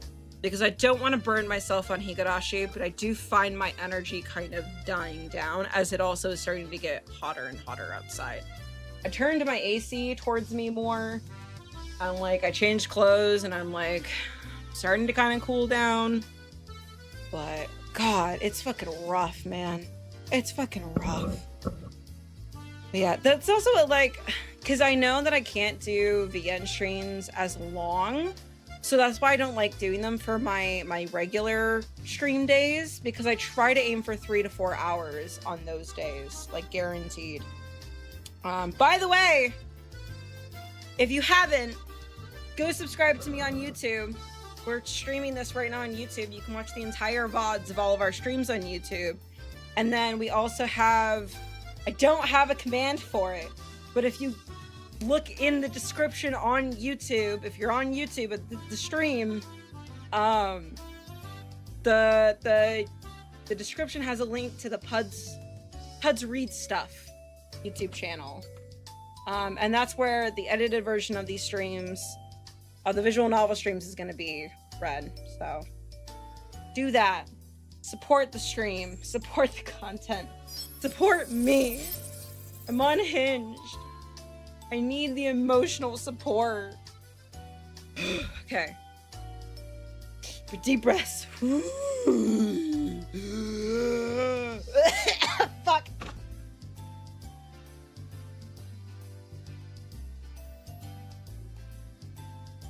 Shit I do for comedy. I made you laugh, didn't I? Anyway. Me-chan, Keiichi-chan, me-chan. Oh, holy fucking no. Me-chan, Keiichi-kun is doing his best to teach us. Okay. Me-chan, Keiichi-kun is doing his best to teach us. We need to try hard too. You're such a good and honest kid, Rena. I'll make sure you guys get accepted into a good school. What? Thank you so much. Especially you, Rena. Private lessons, just the two of us. God damn it, Keiichi! Stop being such a creep! Private lessons? A puff of smoke shaped like a halo popped off of Rena's head. Exactly what kind of private lessons is she's fantasizing about that's making her turn so red? You phrased it that way, you fucking pervy bitch. I'd like to hear the play-by-play about that next time. Oh my god. Are 13-year-olds legit this horny? I need some asexual non-feedback. Legit. Were 13-year-olds like, is this what's on your brain all the time? Cause what the fuck? I know, like, if I ask Raz that, he has a whole fucking other shit that he fucking needs to pull. By the way, make sure that you're subscribed to me over on Coffee, because eventually I'll edit the hour and a half that Raz did of us answering a couple questions. Going off my experience, yes, that sucks. That sounds like it sucks. That legit sounds like it fucking sucks. God, having all that shit going through your brain constantly sounds exhausting. Says the person with chronic anxiety, but whatever. I like to hear the play, but yeah, whatever, okay. Fucking horny ass 13 or 14? I don't know. It was weird when anime has little kids acting interested in sex and romance. It's off. It's off. It's off. Like, I kind of get it when it's like, when it's a cartoon made for that age demographic, but like, makes me very uncomfortable. While Mian was flipping through her vocabulary flashcards, she threw out a casual question. Oh, in the city, do you have to study this much? If you don't know at least this much, you can't get into a university. God, studying in Japan is fucking wild. So you study just to get into a university? Well, yeah, basically. Well, knowing that this stuff will never come in handy in the future. Out here, you can get into university as long as your attendance is good enough. But really? Study equals entrance exams. Having that basic law of the universe so easily overturned sent me into a state of shock. That's what it's like in fucking America. You just show up. That's why I didn't graduate, because I stopped showing up. It's just some of what I like to term mandatory anime bullshit. You kind of just take it in stride. Raz and I actually were talking about that a little bit earlier, of like how much like sexualization is in anime, and for someone like me who grew up at a very young age consuming anime of all genres without any parent guidance, it really fucked up my mentality and views on stuff that took me being like, when I started getting into my 20s, being like, oh, that's creepy. All that shit I watched is so creepy. Like, there was a comic that popped up on my Reddit feed about this person who was rewatching Seven Deadly Sins again, because it was like an anime from their childhood. But like the first 3 episodes is literally like this dude just sexualizing this large-breasted 17-year-old girl, and it's gross as all hell. It's so gross. Like, I couldn't even watch the first 3 like I got to the 3rd episode and I was like, I can't do this. It's making me so uncomfortable. Like, I just no. Yeah, there's some anime that have like gotten popular that I'm just like, why are you giving attention to this kind of content? And I know like culturally it's a huge difference and stuff, and I don't know. It's like, it's a whole fucking topic to get into. That is right. There aren't really enough people around here to warrant reading them out with an exam.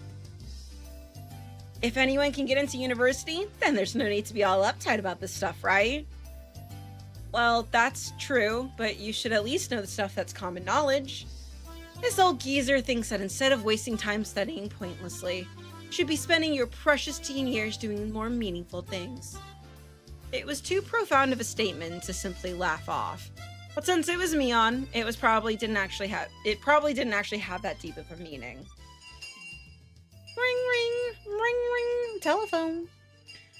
In place of a chime, the sound of the principal waving a handbell drifted through the classroom. K-chan, we're done! It's our wonderful lunchtime. In a complete 180 from her unmotivated state, Mion gave the commands that signaled the end of the morning period. Keiichi-kun, let's have lunch. Star emoji! I might have been making a very troubled face. Rena smiled brightly at me. All white? Let's eat. What is the fuck? Who's saying all white? All white? All white, let's eat! There seemed to be different cliques even within the class. Most of them were divided up by gender and age, but our group was different. Our ages were different, and we had both boys and girls. But we weren't reserved around each other. This level of openness makes a transfer student like me pretty happy. Brenna and Mion pushed their desks together so they were facing each other. At the same time, Satoko and Rika-chan were slowly lugging their desks over as well. Keiichi-kun, hurry! Rena waved her chopsticks in an unrefined manner, trying to hurry me along. Unless everyone was together, they wouldn't even open their lunchboxes. Keiichi's lunchbox is the most assuredly filled with nothing but bread crusts like some sort of astute plebeian. Why don't you just show it to us? Come on. Even though Satoko was hurling insults at me, she still couldn't open the lid to her lunchbox until I was there. I pulled out my lunchbox swiftly and dragged my chair over to join the circle. Hey, sorry to keep you waiting. Well then, Representative me, please give the signal to start. At first, this was kind of embarrassing, but I got used to it pretty fast. At this point, I probably wouldn't even open my own lunchbox if someone else was too slow. Our ages and genders may have all been different, but we were all friends. Let's eat! The sound of our little 5-part chorus echoed beautifully throughout the classroom, showing their foods. Even though I've gotten pretty used to this group made up of all girls. Of course, there were other boys in the class, but they were a lot younger, so they were scared to approach me. Well, that's to be expected. Younger boys just see older boys as scary. Compared to girls, well, at least these girls aren't picky. We put all the side dishes in the middle where everybody was free to pick at them. I thought girls would mind sharing a meal with a guy. I was a bit flustered joining in. However, Mion noticed that and teased me quite a bit. The latest anime that I watched that made me really uncomfortable enough to drop was Gate. It really looks a child, but she looks like a child, but she's actually adult, so it's okay to lust ever. Gate as in like... Shit, do I know that anime? Is Gate the one where it's an isekai one?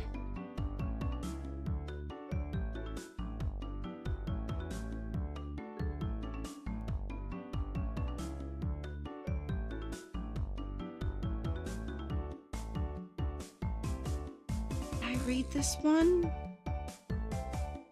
I'm Googling it right now. I did!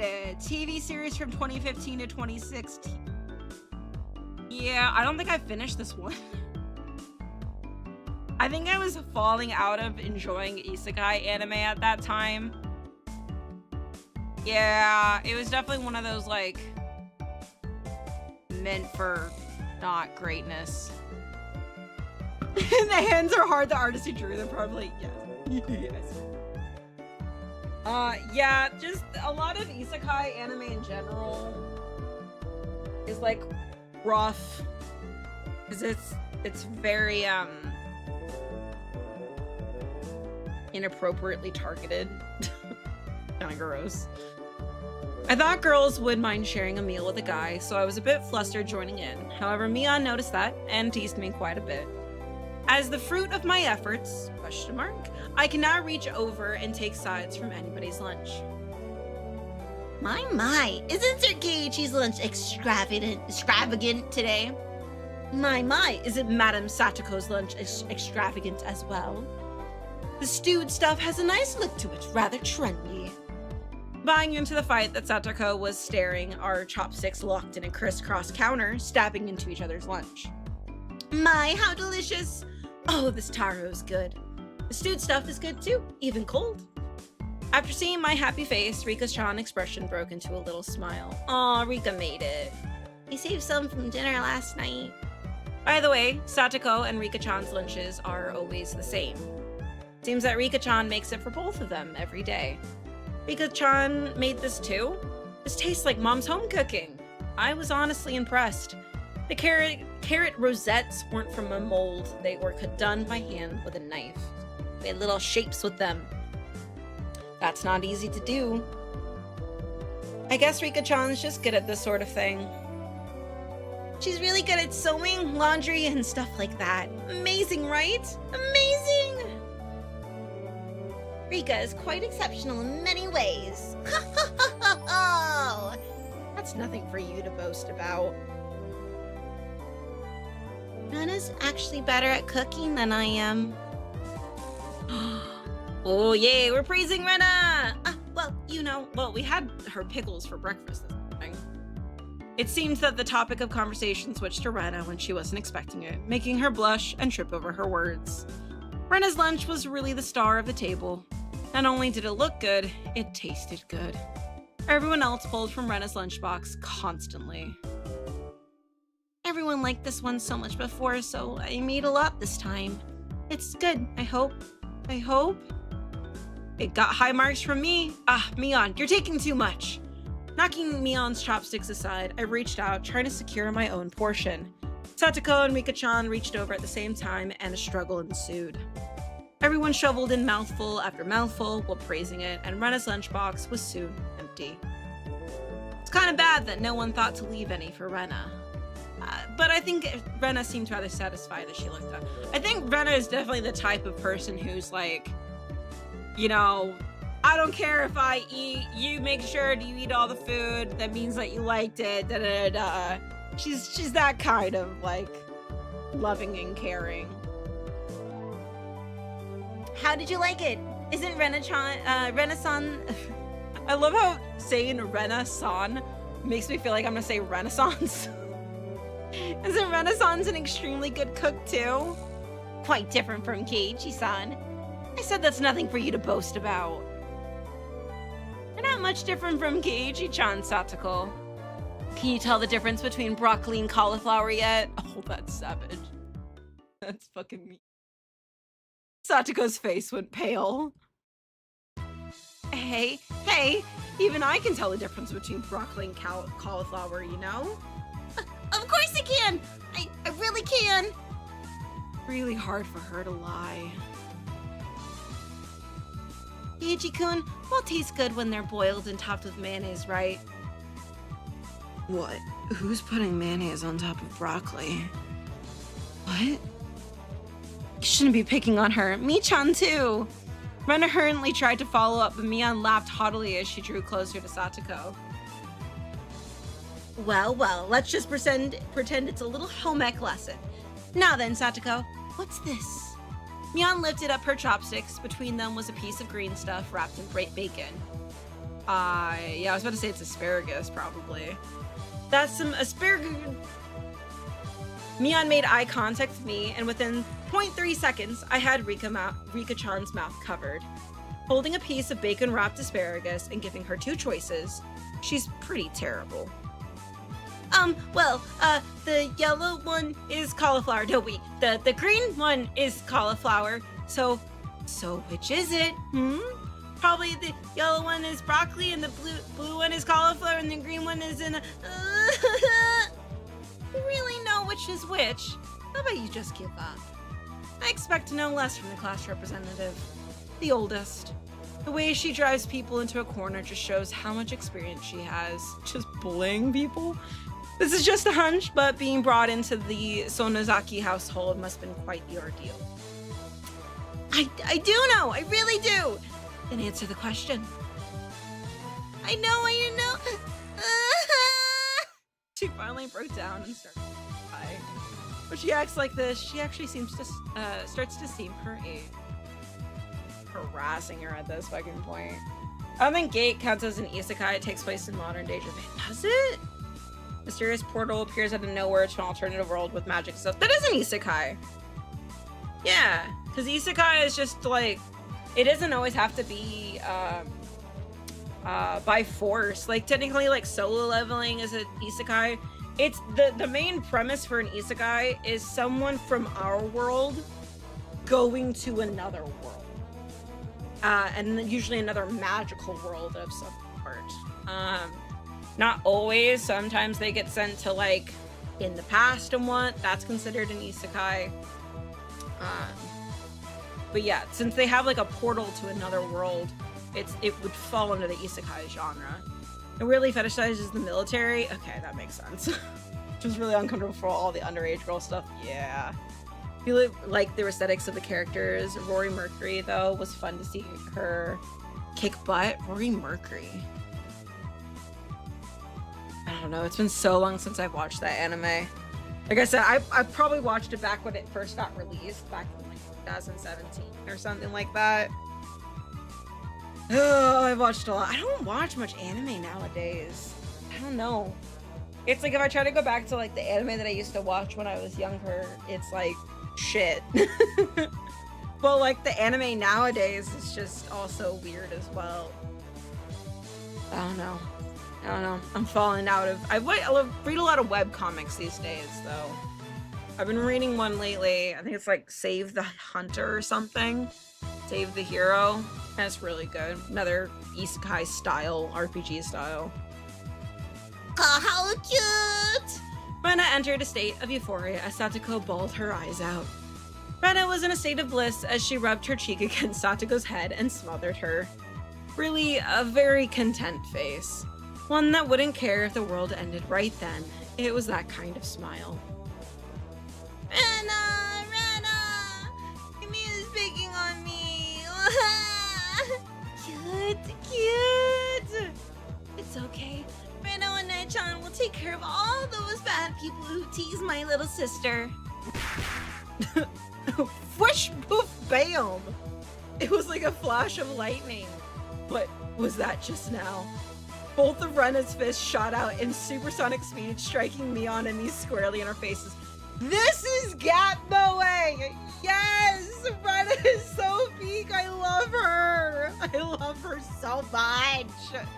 She's so, like, shy and quiet and flustered easily, but she has such a twisted love of cute, quote, cute things that she fiercely protects it, and this is the Gap Moe that I am here for. Peak Gap Moe! Before we knew it, Mion and I were sprawled, spread eagle, on the floor, staring up at the ceiling with matching welts on our faces. This is the first time you've got one, right? Today, she went easy on us. Easy? You mean there's something harder than this? With that, Mion and I both slumped our heads back to the floor in unison. From now on, I'll be careful when I'm within striking distance of Rena. God. See, Satoko-chan, I took care of them. Cute. I want to take you home.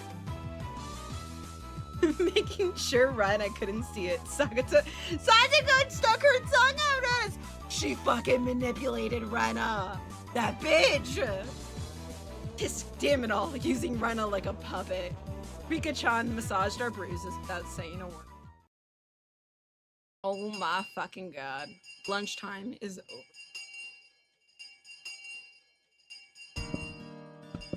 No matter what the day had held, the last school bell always came too soon. Our shadows stretched off into the distance. Hey, Keiichi-kun, tomorrow do you have any plans or anything? Or anything? Huh? It was such a direct question from Rena, I inadvertently blushed. If it was for a date, then wouldn't you do it more subtly? Rena saw me lost for words and realized that I misunderstood and turned red as well. No, I didn't mean it like that. No, you see? Apparently, that wasn't what she meant.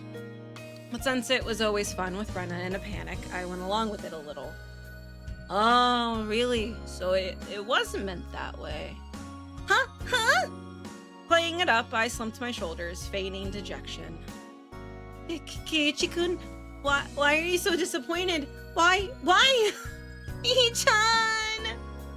Oh, Mi-chan's there this entire time too. Unable to hold it any longer, Mion slapped me on the back. I see, this old geezer never knew you could push your buttons like that. Huh? What is it? Mion was rolling on the floor, clutching her stomach. No one would actually do that IRL, don't fucking even. While Rena flailed around, completely bewildered. I couldn't help but start laughing as well. Feeling just a bit guilty, I ruffled Rena's hair. You know what this reads like? This reads like a fanfic. This reads like the shit my friends would write in fucking high school. Like, that's what this feels like, and that cracks me up inside. Feeling just a bit guilty, I ruffled Rena's hair. Kidding, sorry, it was a joke. That was my fault. She really is a cute one. A joke? Since when? About halfway through? Halfway? So Kei-chan, that means you weren't acting when you blushed at the start? Huh? That means, it was only a momentary lapse, but there was no way Mion would let such a delectable detail slip by her. Well, you see, saying anything more was also a bad idea. In my bewildered state, I slipped further into an unfavorable position. After that, Mion continued to tease me about it for a while.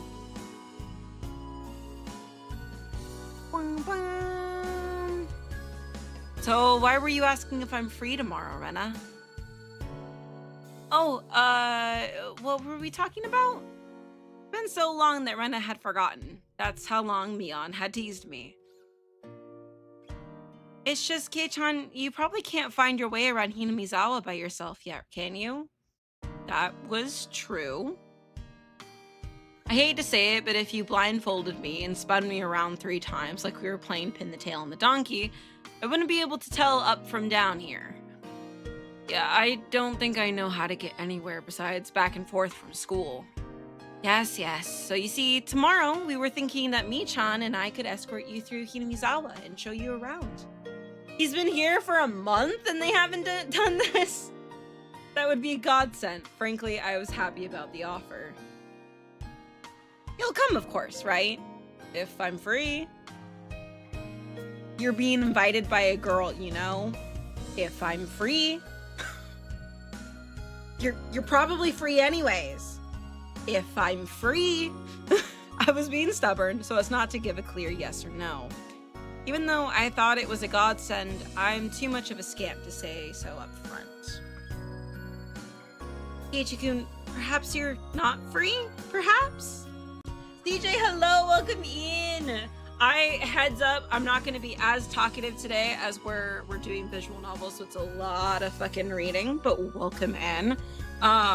We're playing Higurashi no Naku first, and then I think in like 15 minutes, we're going to switch over to Into the Woods. Not Into the Woods. Heart in the Woods? What is the name of that game? Heart into the Woods, I think. Something like that. Something like that. Keiichi-kun, you're not free, perhaps? Perhaps? Well, Mion and I had our rather sour back and forth.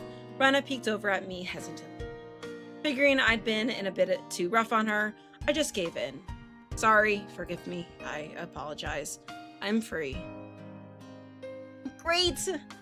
The trepidation disappeared from Rena's face as it blossomed into a smile. Something about woods, I don't know. Their hands are more like cat paws with human portraits. Honestly, Wondertaker, that is so fucking great of a comparison. I love it. The boxing mitt comparison earlier was hilarious. The cat paws makes them even more fucking adorable. I'm not much of a chatter, but I like to lurk. Well, you're more than welcome to lurk, by all means. Yeah, we do. This is a new thing that I'm doing of the visual novels. Normally, I stream on Monday, Tuesday, Wednesday. Those are my normal things, but I'm trying to get footage recorded for a new visual novel YouTube channel that I made. So this is our first recording session of it, which is yay! And all that stuff. Also, if you like lurking and want to see some of the VODs that we have the VODs all uploaded onto the YouTube channel. But again, more than welcome to lurk and hang out. Something about woods. Yeah, what the fucking game is it? I think it was Heart in the Woods. Heart in the Woods. Oh god, am I breaking stuff? Now it's gonna bug me. Heart in the Woods.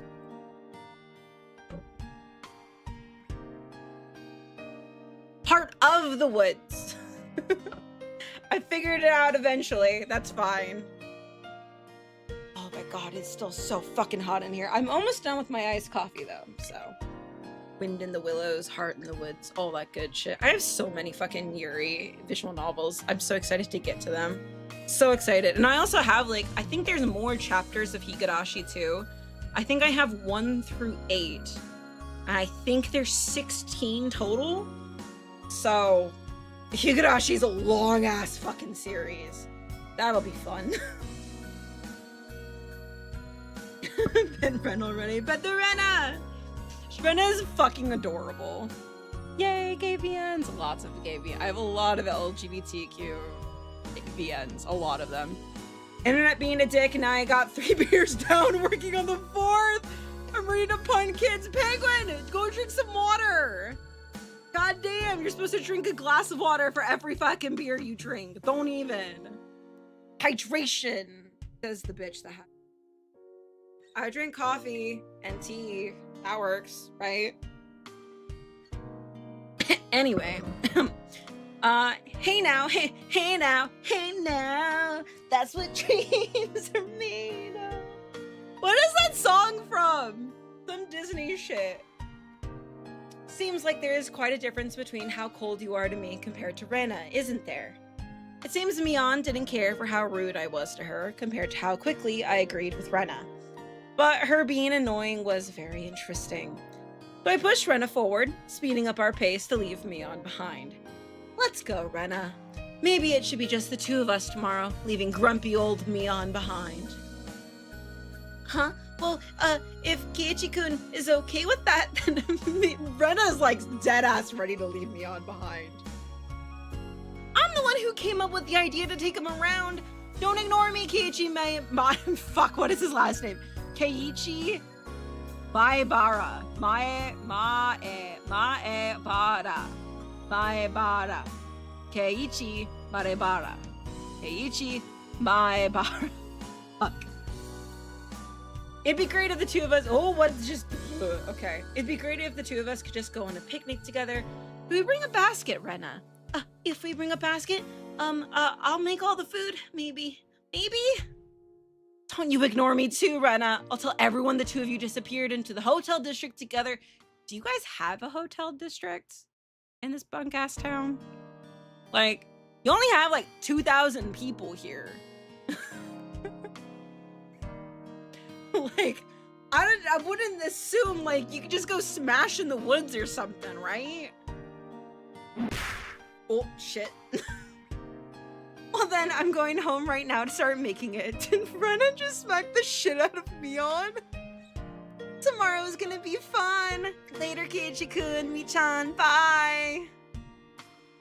Rena bounded off like she was walking on. After the dust settled, all that was left was me standing next to Mion, sprawled out on the ground. There was a welt on her face. Are you alright? There was over 2 meters between you guys. Since you came, they've become sharper. This old Geeter's body can't handle it. Maybe it'd be easier if you stopped saying stuff that makes Rena want to hit you. Or else this will end up being Mion's slapstick comedy hour. That happened. Results might be fatal. Don't feel bad, Mion. You're probably the only one who could dodge her jabs. I feel like it was her knee, though. She fucking kneed her in the face. Could it be that we were hanging around an unrivaled martial arts master? Maybe someday we'll see her debut in an extreme contact sport. Better not catch that bitch with a fucking hatchet, I swear to God. You can't lose to Rena. You need to train up and have a rematch. Kei-chan, you should. This old geezer will root for you.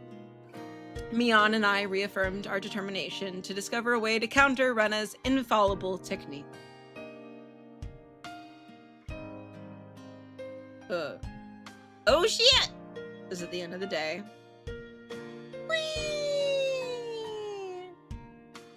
Real fucking random just fucking decked her. It was great. You have received new tips. We're a mixed grade. We don't have a unit. Oh, I guess the tips are like extra stories. Save and load. This is like my old fucking save file. Let's go over here. Let's start a new one. Save. Save. End of chapter 1. Should I?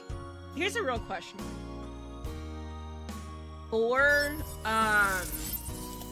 the YouTube videos, would it be better? Oh shit. For the YouTube videos, would it be better if I made like 20-minute videos out of the streaming stuff, or should I do a chapter video? Because I know some people enjoy and can't really do the longer videos and longer streams. I do save and load. How do I close out? Because I can hit continue and then hit to menu.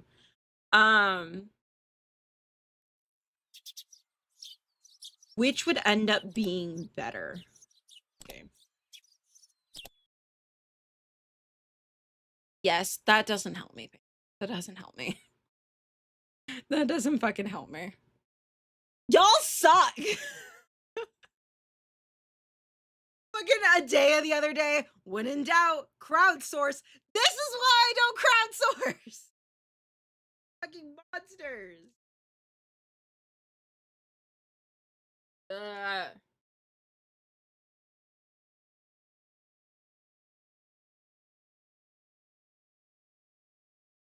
Oh god. Just saw Zippo's message in the Discord. Shit's already on fire.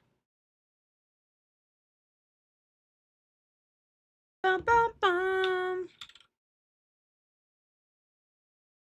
Bam bam bam. Yeah, because I don't know. I'm the type that I don't care if it's a long ass video. YouTube has gotten so well at like marking your spot where I think it could be possibly maybe correct to do that.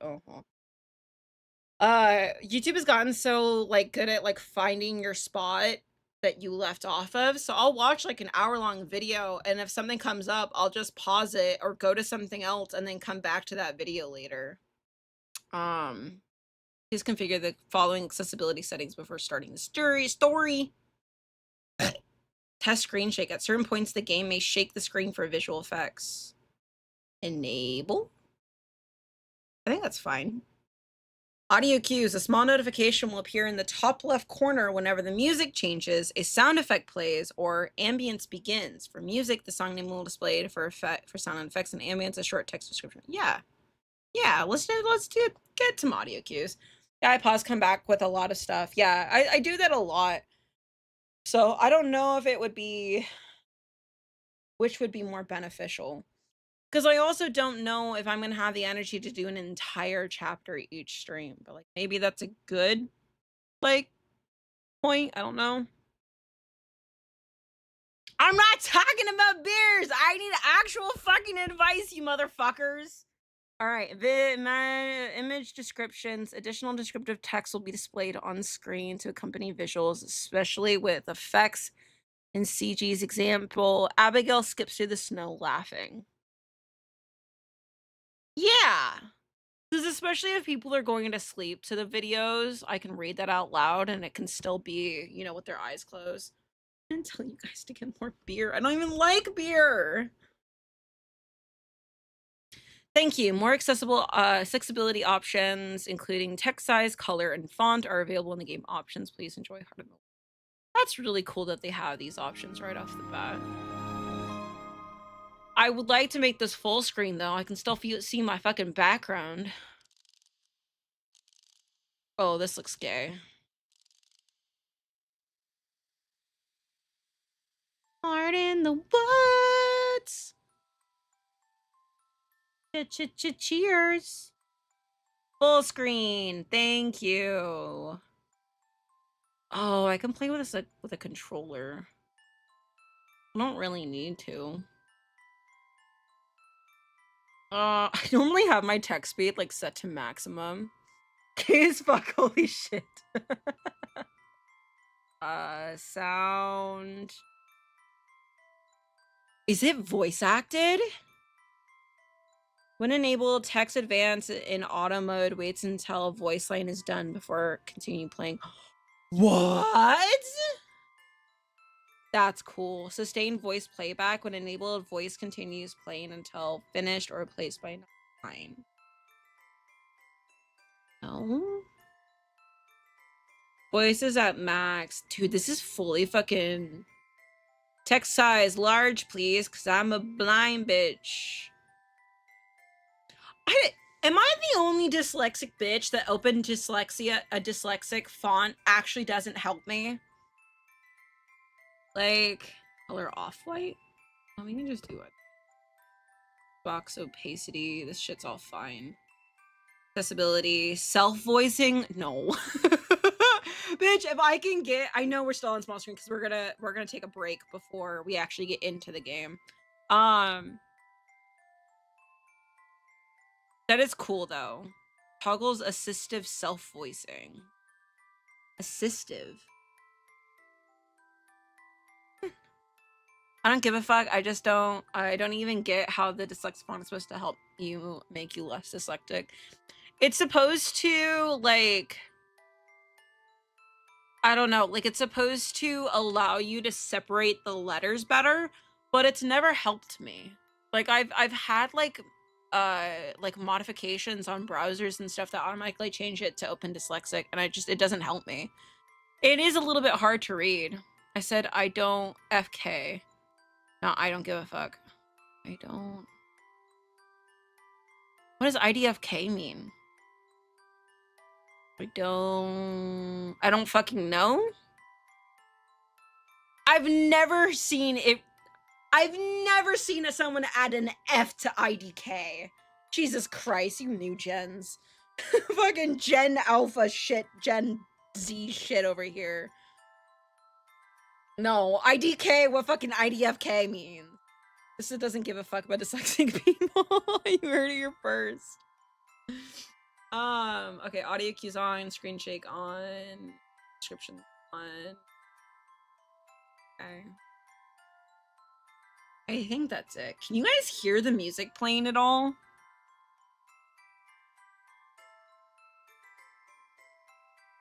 It's very quiet. It's very quiet.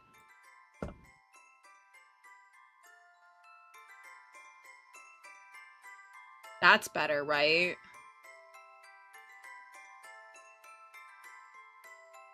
The penguin prop. All the beer. All right. Time for me to go rest my voice.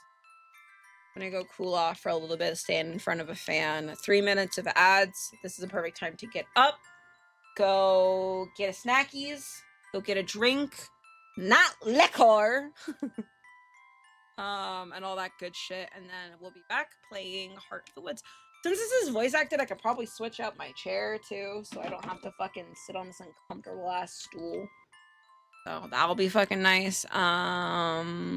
But yeah, 3 minutes.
Dude, I ordered a fucking like a mic boom stand for my new microphone. And it literally, like, I got the notification. It was like, delivery attempted yesterday. Fortunately, ran into an issue with attempting to your delivery. We'll try again. I'm like, what the fuck? And it still hasn't updated it. It was supposed to be, like, it was supposed to be delivered yesterday at, like, 3 o'clock. I looked at the fucking, like, shipped with Amazon tracking information. And it said, packages out for delivery, city name US. That city is like 40-50 minutes away from me. What do you mean it's out for delivery in that city? Delivery attempted in that city. Did they take it to the wrong city? Like, what? What do you mean delivery was attempted? It didn't even come to my right town. What the fuck? Also, my hair dye arrived. I'm gonna no longer be blonde. I'm going back to my purple. I need to go back to my purple. I can't handle it. I was blonde for like 2 weeks. I want to go back. I'm done. I'm finito. I want my purple back. Purple back. Purple back. Anyway. The struggles of first world bullshit. Getting shit delivered directly to my door. Hey, Adea, can you please change the game on Twitch to Heart of the Woods? Please and thank you.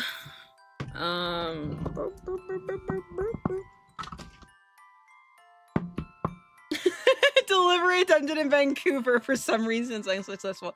That's hilarious that you know the term Vancouver. Wait, where is Vancouver, Adea? I'm curious of where your answer with this, you being a UK resident. Where is Vancouver? Because there's a certain answer that I will be really impressed if you get. I'll check this. Thank you for changing the category. Appreciate you. When the fuck did you pin the get in Blender emote? God damn it.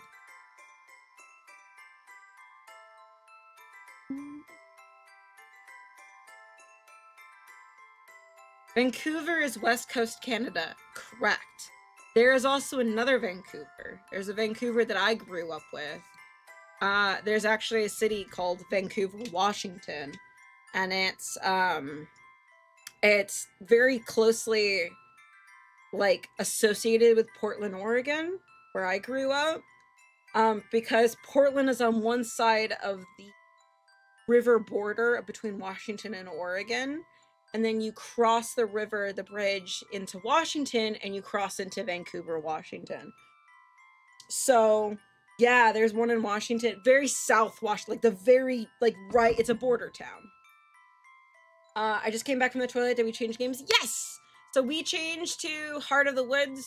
We're gonna do some recording episodes of this, and then, all that shit.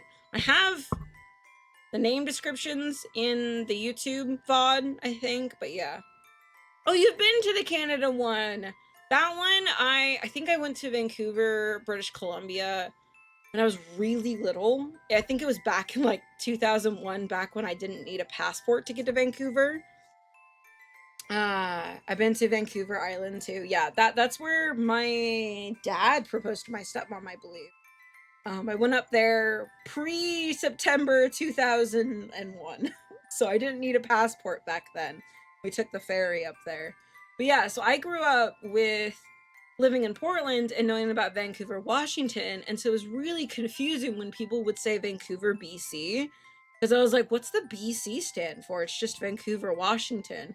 But I don't think it was until I was like a teenager that I learned that Vancouver, BC is Vancouver, British Columbia, which is in Canada, not in the United States.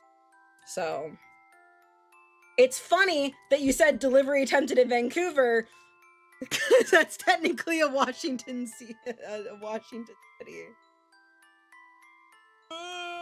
Okay. I am hoping the voice acting is...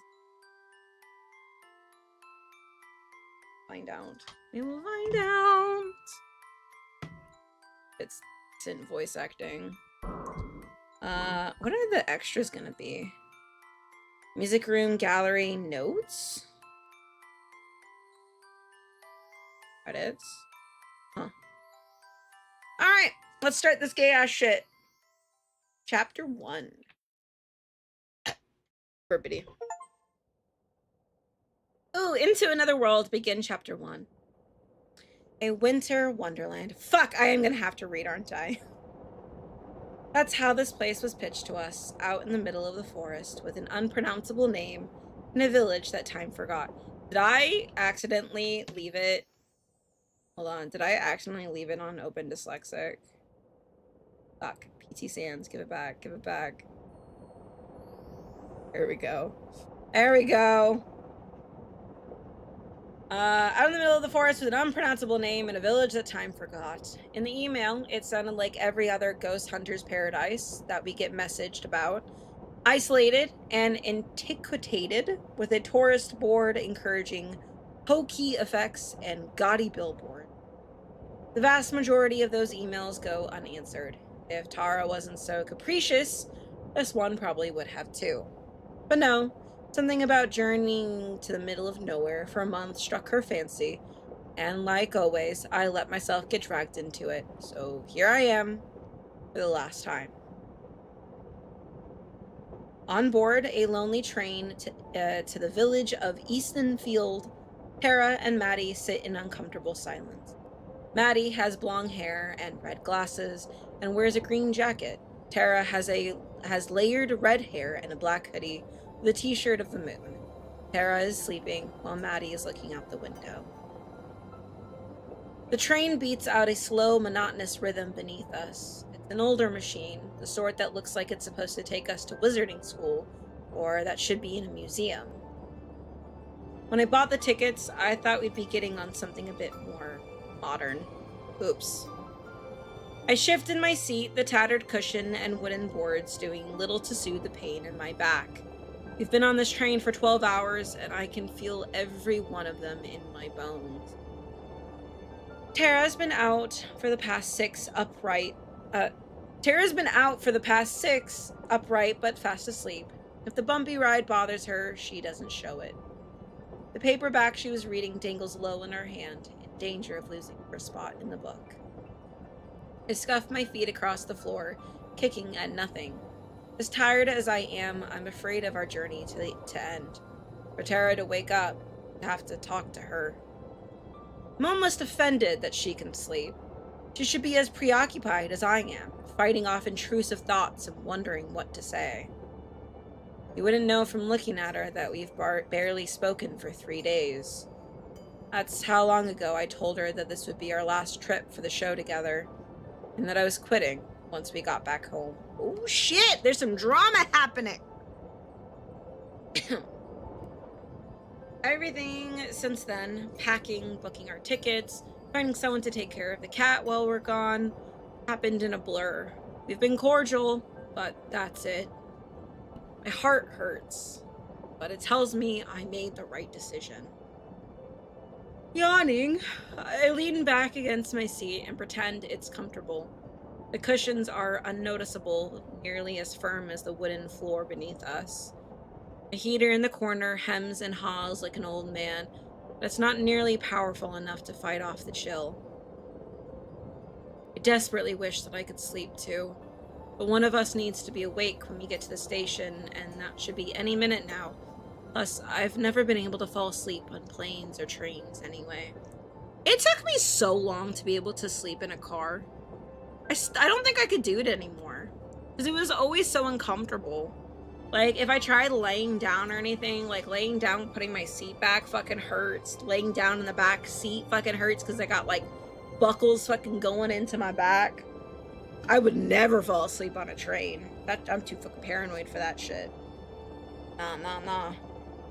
Is it weird that I missed the other characters because of how goofy they looked? That's fucking weird. That's fucking great. That's valid, though. That's valid as fuck. Hey, Biscuit, if you like the characters so much, make sure you watch the video on YouTube when I upload it. I'm gonna be quizzing you. I'm gonna be quizzing you, I swear to God. I'm gonna put a little, like, secret in it and be like, alright, Biscuit, what was the secret in the video of the upload of the video? Alright? I'm gonna need that. Pancake, hello, welcome in. We're reading visual novels today. Don't use me as an advertisement. Oh, no. I will do whatever the fuck I want. I really am sad about my boom stand not arriving today. I was gonna stream yesterday. I was gonna do all this yesterday, but I was like, I really want that boom stand. Okay, I'll just stream tomorrow and it'll arrive tonight. That way in the morning I can set it up and I'll have it ready for stream. And then I'll get good, nice, clean, crisp audio for the visual novel stream. And it didn't arrive and I'm so upset. So upset. Watch me being fucking privileged about not getting my same day fucking delivery. Okay, we already read this. My eyes are sore, and I rub one of them as I press my cheek to the cold window. Outside, it may as well be another world compared to the city we left behind. If not for the moonlight, I wouldn't be able to see anything. But the soft white glow makes the snow and nearby forests glisten like it's under some sorceress's spell. A winter wonderland. Okay, audio check real quick, because I adjusted the audio. Is the music too intense for, like, my voice reading? Or does it seem like a good balance? I don't know. I know my voice is probably a little bit quieter. I'm a little bit further back from my mic. But... IDK! I still have not finished my coffee. I made this coffee at like 4 o'clock in the morning. Chug. I need to just chug it. Chug!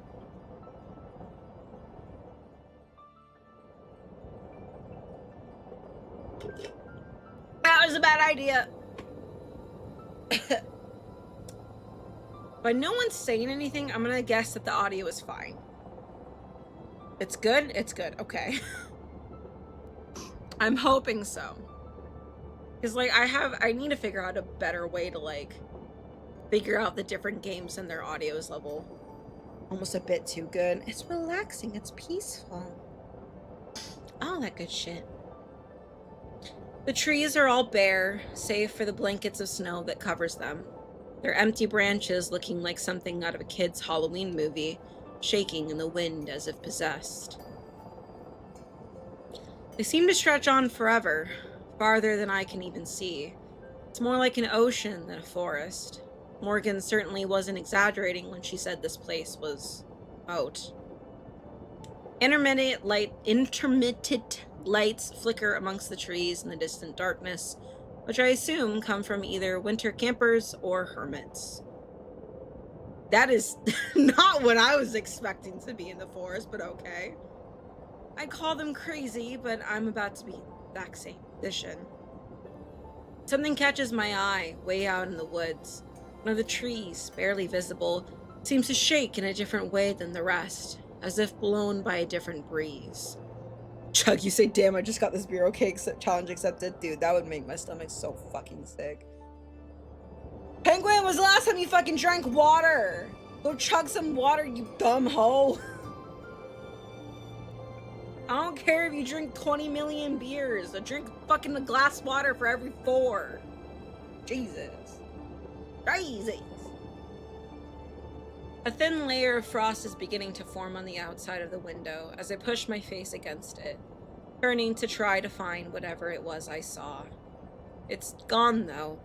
It was almost certainly never even there to begin with. Either my eyes were playing tricks on me, or the moonlight was. I sigh and sit back down again, allowing my eyes to barely close. I won't fall asleep. I'll just... I jostled back into alertness as the train lurches harder than before. There's a shrill whistling sound, and then the shudders of the train grow stronger as we begin to slow down. The driver hits the brakes, and we're almost there. Across from me, Tara is undisturbed. Somehow, she still hasn't dropped her book. Apparently, she's less clumsy when she's asleep. Through the frosted window, I can see the lights of what must be Essenfield as we approach the station. There's few and far between, like scattered stars. The buildings appear to be placed sporadically, nested on and around a hill. As we round a bend, the village goes out of sight once more. I can't really put this off any longer. I lean over and shake Tara's shoulder. Hey, wake up. We're almost there. It's voice acted! Let's go! I'm so fucking hyped! Yes, give me that quality voice acting! It's so nice because I have such a hard time switching back and forth between characters. I don't mind doing like the narration part because I can keep like a consistent voice with it, just use my normal voice. Voice acting, give me! Without opening her eyes, Tara mumbles a response. How close is almost? Like, there. We're there, Tara. Seriously? I don't know. Couple minutes? Okay, I'm getting up. ... She isn't getting up. I mean it. If you sleep through the stop, we're just going to...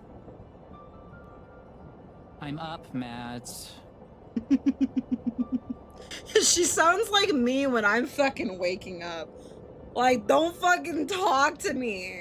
I'm cranky. Maddie looks over at Tara, who raises her head from the book. She finally opens her eyes. I cut off the end of my sentence, not sure if I was serious or not. We're not even there yet, and we're already snappy. God, I wish I could sleep. Just a little longer, I tell myself. Yeah, being on a train ride for 12 fucking hours, not being able to sleep at all is wild. You excited? Little bit. Lie. Oh, shit. You? Kinda nervous still. What is there to be nervous about? We've done this 1,000 times. Yeah, well, this isn't like those other 1,000 times. And you know that. She shrugs again, not meeting my eyes. I don't know, Maddie. I'm sorry. Let's chill. Am I Maddie? Who am I? Yeah, sorry. We lapsed in silence. At least when she was asleep, it wasn't awkward. I just want off of this train. I want to be distracted by going to the cabin and taking the sides. Yeah, am I Maddie or am I a third person? I'm confused. Any minute now. Hey, listen. Yeah? I know you're, like, not super thrilled to be here. She pauses, likely hoping for me to disagree. I don't. Okay, confirmed. We're Maddie. Got it. But let's just be cool, okay? Let's just try and have a good time. Okay. I breathe a deep sigh and let it out slowly. She's right. I committed to this trip. I can at least make it easy on myself. Yeah, okay. Sorry for getting bitchy. I'm tired. Okay. That's a cute fit, by the way. I want those boots. I want those boots. I feel ya. Hey, how do I look? Cute as fuck. I want your boots too. Give me those You just shoes! slept for 6 hours on a train. That bad, huh? She messes with her hair in some attempt to improve its state. The results are unnoticeable at best. Hopefully it's good enough for Morgan. What the fuck was that? Fisher. Yeah. Morgan Fisher. If she's meeting her online hero or whatever, then I doubt she'll care that your hair's a mess. God, I hope not. I don't want to end up on some fashion faux pas vid. Opa. For real though, if she's super fangirly, then let's just let her get it out of her system and hopefully she won't make things weird later. Making things get weird later is kind of our specialty, though. I still don't know what they do technically. Are they like ghost hunters? They said something about a show, right? So I'm guessing it's like an online ghost hunting show? Yeah, true. But hey, it got us to 250,000 subs. 250,000 so, subs! You must have been doing something right. That's like 200,000 subs. That would do well. 2 fucking hot ass girls doing a spooky horror show. I'd subscribe. Maybe. I don't really care for ghost hunting shows, not gonna lie. Like, most of the ghost hunting shows are just so, like, overproduced. I don't know. Like, they don't really click for me. So I don't really care for them. I like learning about, quote, haunted places, but I much prefer it in, like, a documentary style versus, like, a ghost hunter style. I just nod. I still can't help but fixate on how everything she says is past tense. It's over after this. It's fully my decision. All I have to do is say the words, and things will go back to normal. I doubt Tara would even bring it up again if I asked her not to. It'd be so easy. So why you quitting? Heart of the woods. Heart of the woods. I feel like it's a fucking horror game. This town looks up straight up like something you would make in like one of those little Christmas town miniature models. We step off the train and into another world. A frigid wind slaps the heat from my body almost immediately, as if it had been waiting until we arrived to pelt us until our skin felt like it was burning. I instinctively wrap my arms around myself to try to preserve what little body heat I have left, but it doesn't change a thing. I might as well not even be wearing a coat at all for the good mine does. As nice as it is to have the moon keeping things from being completely pitch black, I could really go for some cloud cover right now. Anything to keep some warmth around us. She's just fucking wearing nothing! What the fuck? Tara doesn't even notice the cold. Armed with nothing but her signature jacket, she seems immune to the chill. She oohs and ahs all over the rustic train platform. That sounds sensual. Like there might be a ghost hiding in the rafters. Just a minute later, the train rumbles off into the night, leaving us behind. Not a single passenger boarded. Tara watches it go, nodding in approval. Okay, this place is already killing it in terms of atmosphere. Tara's me, what the fuck is cold? Never heard of it? Oh my god, I am not. I don't know, I definitely still prefer the cold over the hot. Like, give me my little cardigan and whatnot, or my sweater shirt. Like, I'll fuck that shit up. But snow? No. Bundle me up. I'm done. I don't want that shit. I'd much rather be inside. It's like she's completely forgotten the uncomfortable energy that had filled the train. Back to her usually overly excited self. I should probably be bitter, but instead I can't help feeling jealous of how she can just shake it off. She has a little pocket camera that she's been carrying around with her, and she uses it to take a few pictures of the inky blackness surrounding us. The inky blackness?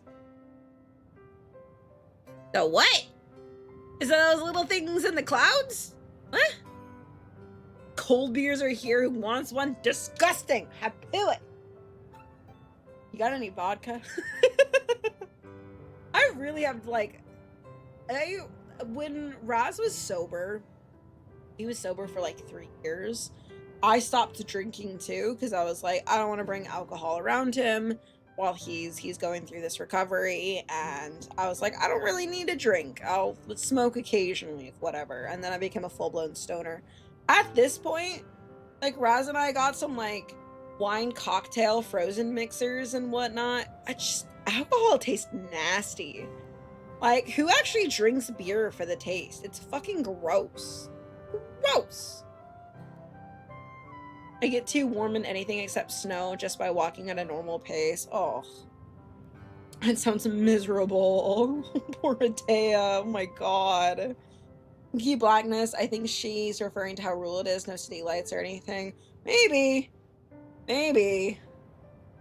I'm thinking it's those clouds. Yeah. Well, a few. You might be right. You might be right. Rereading that, you might actually be right. I haven't been drinking enough water today. My throat's starting to have issues. I glance upwards at the lights which hang from the ceiling. Hello?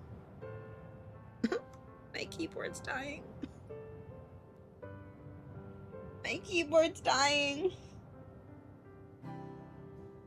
Beer is an acquired taste. Once you have to deliberately acquire, it's gross. It's gross. They're small candles lit with real flame as opposed to electric. One of them has blown out and swings uselessly in the breeze. They're about as ineffective at keeping away the darkness as my coat is at keeping me warm. The low light will surely ruin Tara's photos, but she's snapping away without a care. You know none of those are actually going to be visible, right? Okay, you were right. That she is talking about the just darkness around them. She ignores me. I should probably just let her enjoy the moment. This place really does feel super eerie. Listen. I do, and it soon becomes apparent what she's referring to. Silence. All around us, it's quiet. Even the sound of the train has faded, leaving us in total solitude. The flickering lights of Easenfield seem impossibly far away, though I know it can't be more than a half-hour's walk. It's so quiet. Isn't that cool?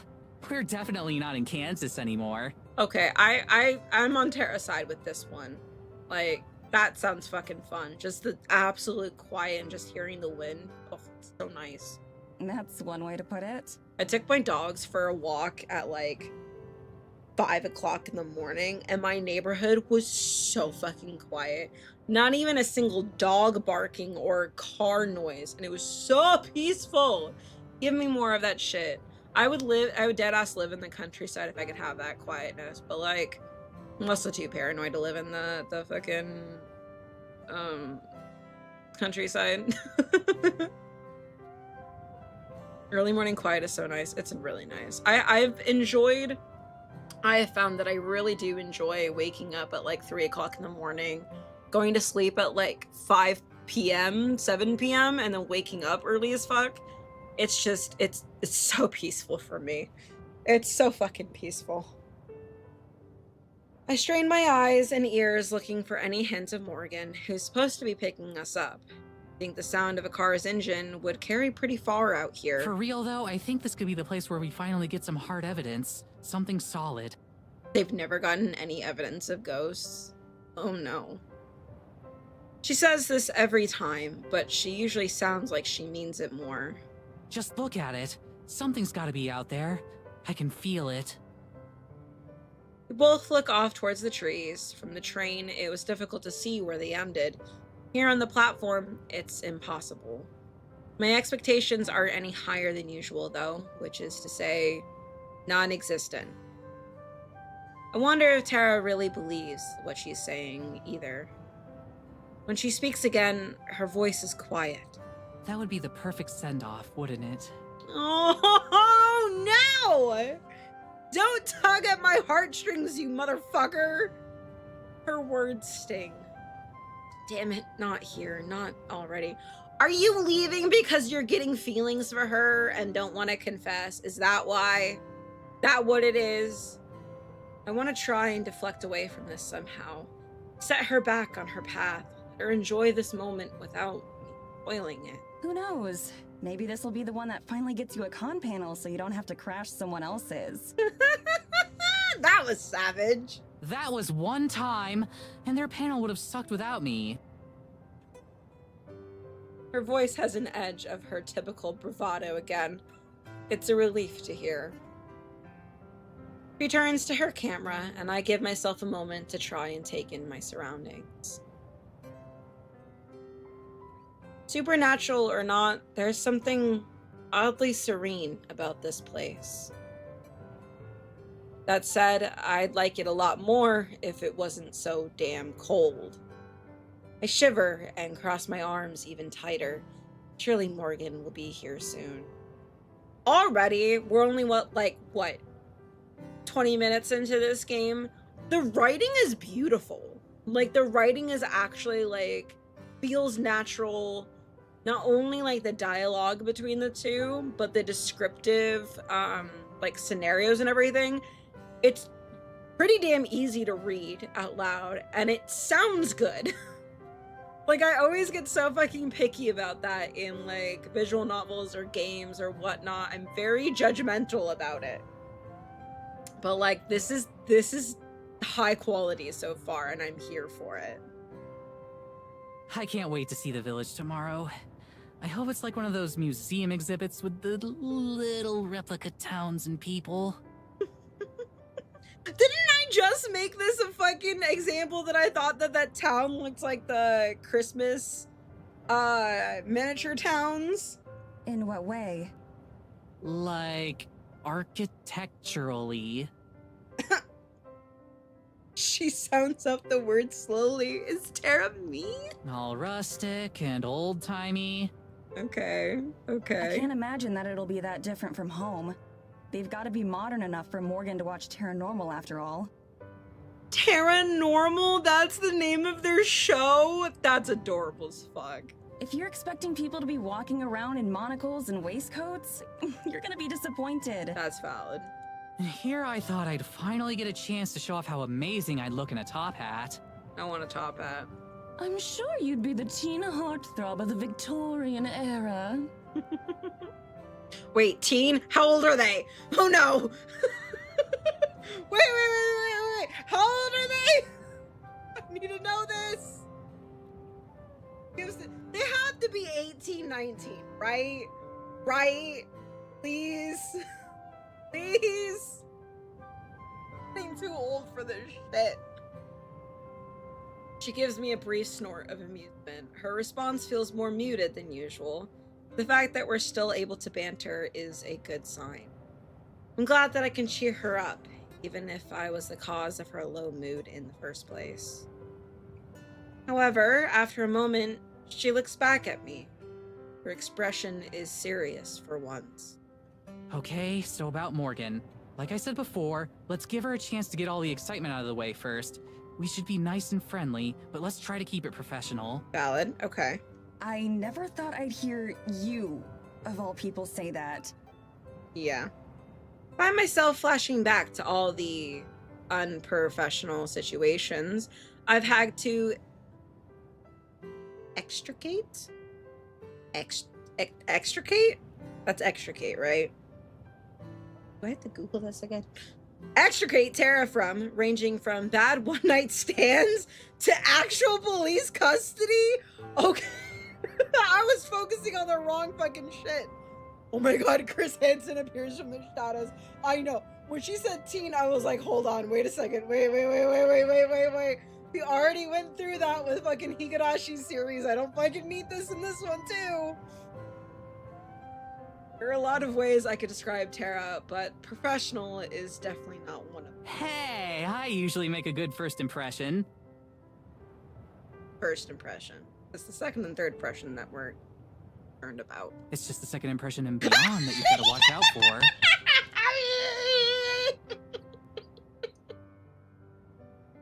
Oh my fucking god! I can't breathe. I can't breathe.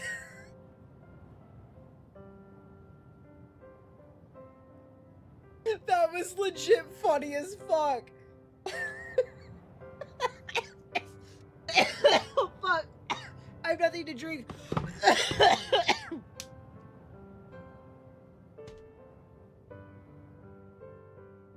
I laughed too hard. Okay, we're fine.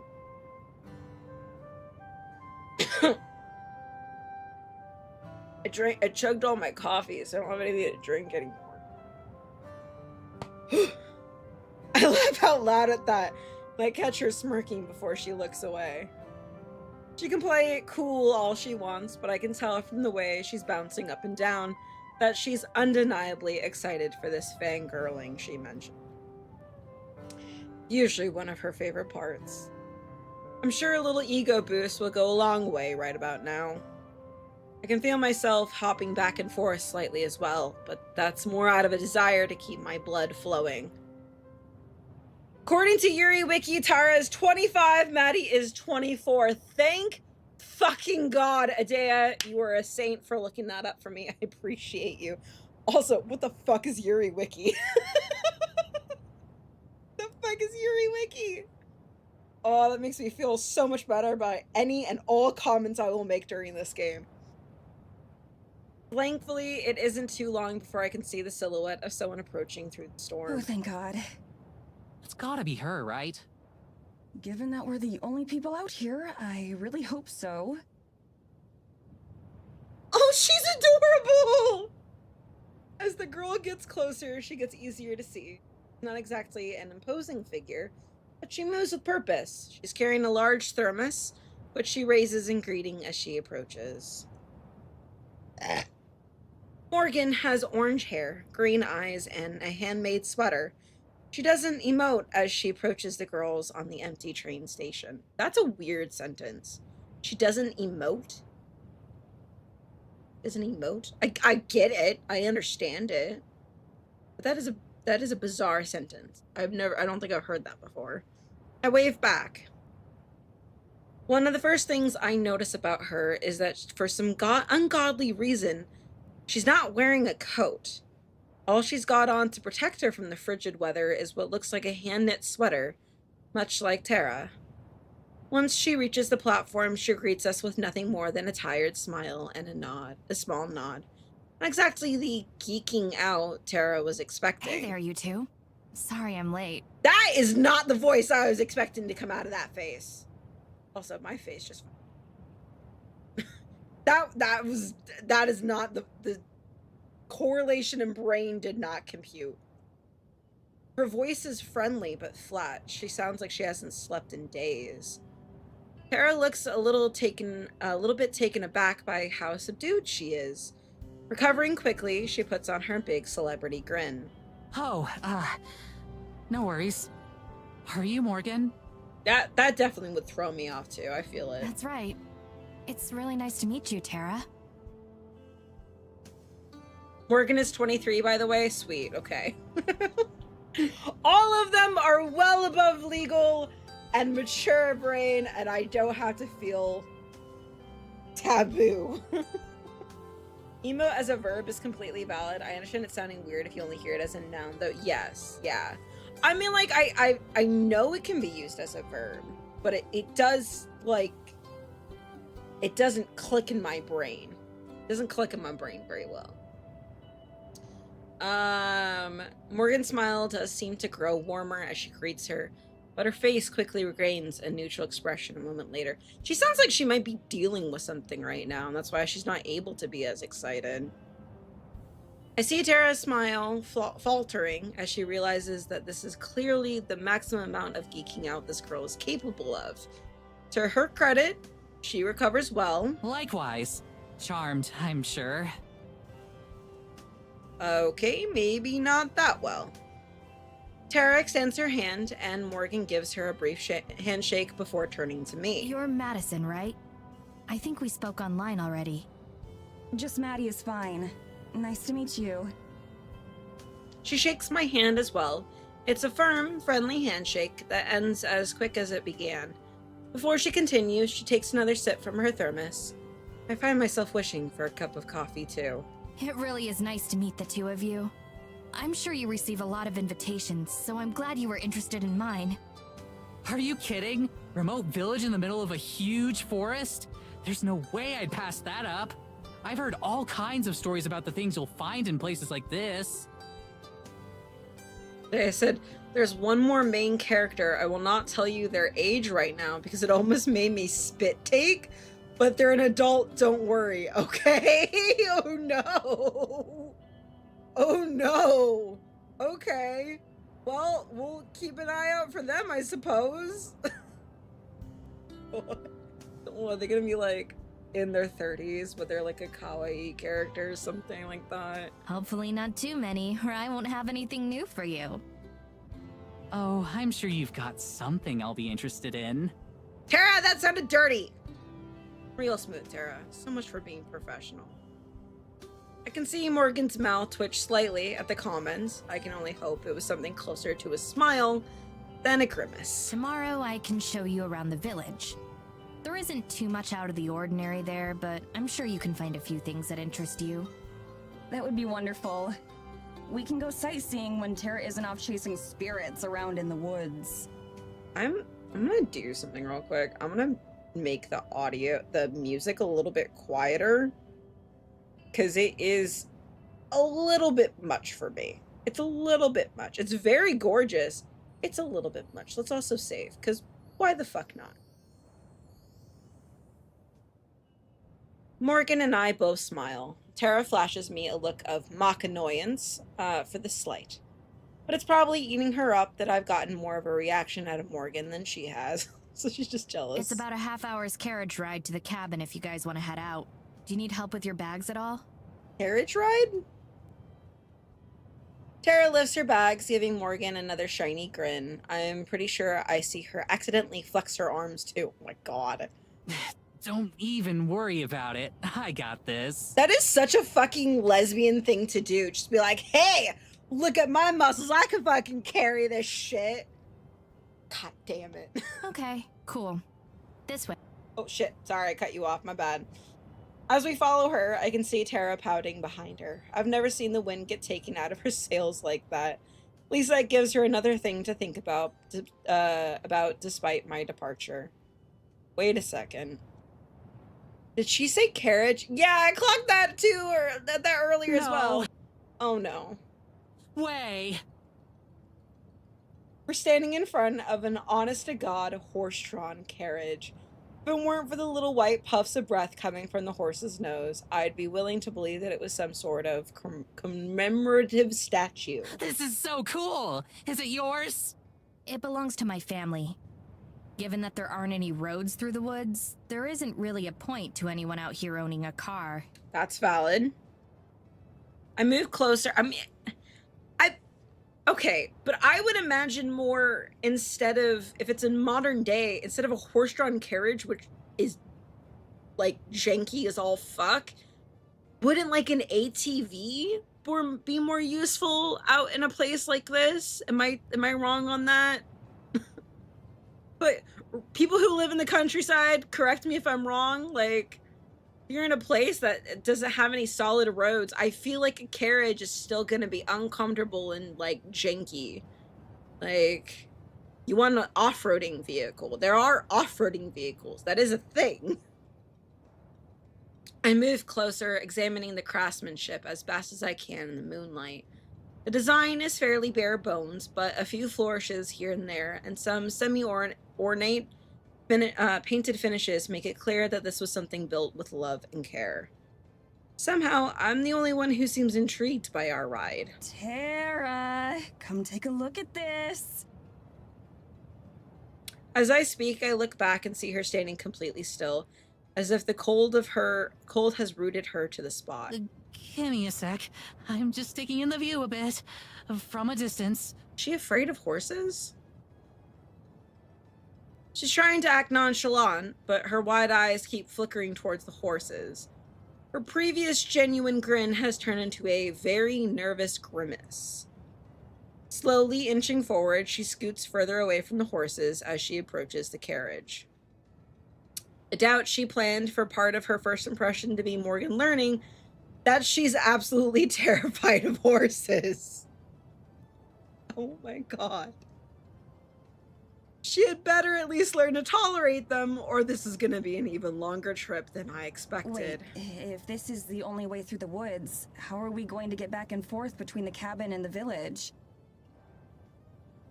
Don't tell me we'll have our own carriage. Neither of us can drive one. Oh, I'm going to be driving you. I can take you back and forth and help you navigate the woods. You didn't expect me to just let you wander around a forest in the middle of nowhere without a guide, did you? Tara still slowly makes her way towards the carriage, does her best to give me a look of excitement. If anything, it resembles the look of a panicked hostage. The fact that she's still trying to play it as cool as, to play it cool is almost admirable in its futility. You're sure that's not any trouble? I'd hate to inconvenience you any more than we already have. Very nervous Grimace is my favorite McDonald's character. Is that what the McDonald's character name is? Is it Grimace? Never paid attention to that. All I know is the Hamburglar. I think Raz, when he used to work at McDonald's, we got like we had a Grimace shirt, which was just a giant purple shirt with eyeballs on it. It was creepy as fuck. We did not keep it for very long. Alright. It's no trouble. I run my own shop, so my schedule is pretty flexible. I'm more than happy to help. He looks over at Tara, who has finally made it within a few feet of the carriage. She shoots us both a thumbs up. I have a feeling she might need it. Tara looks so ready to get away from this shit. Trust me, you have no idea. No, this is kind of like corny looking, but I'm here. Okay. Morgan turns and deftly swings up into her seat. Deftly? I mean, it's like, oh god. Like, aptly, like, swiftly, deftly, like, competent, fairly sure. These are all, like, thesaurus bullshit of it.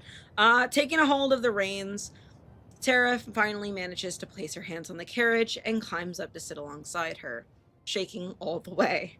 I let out a sigh in relief and follow suit, mounting up next to Tara. Right? Oh shit, that doesn't... I don't know what the button is for, like, moving away the menu. Does it tell me? Does it give me a controls? No. Confirmation button. Circle button.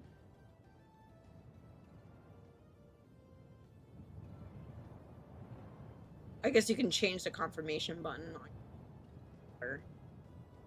Usually there's a button that you can use that will, like, make everything go away.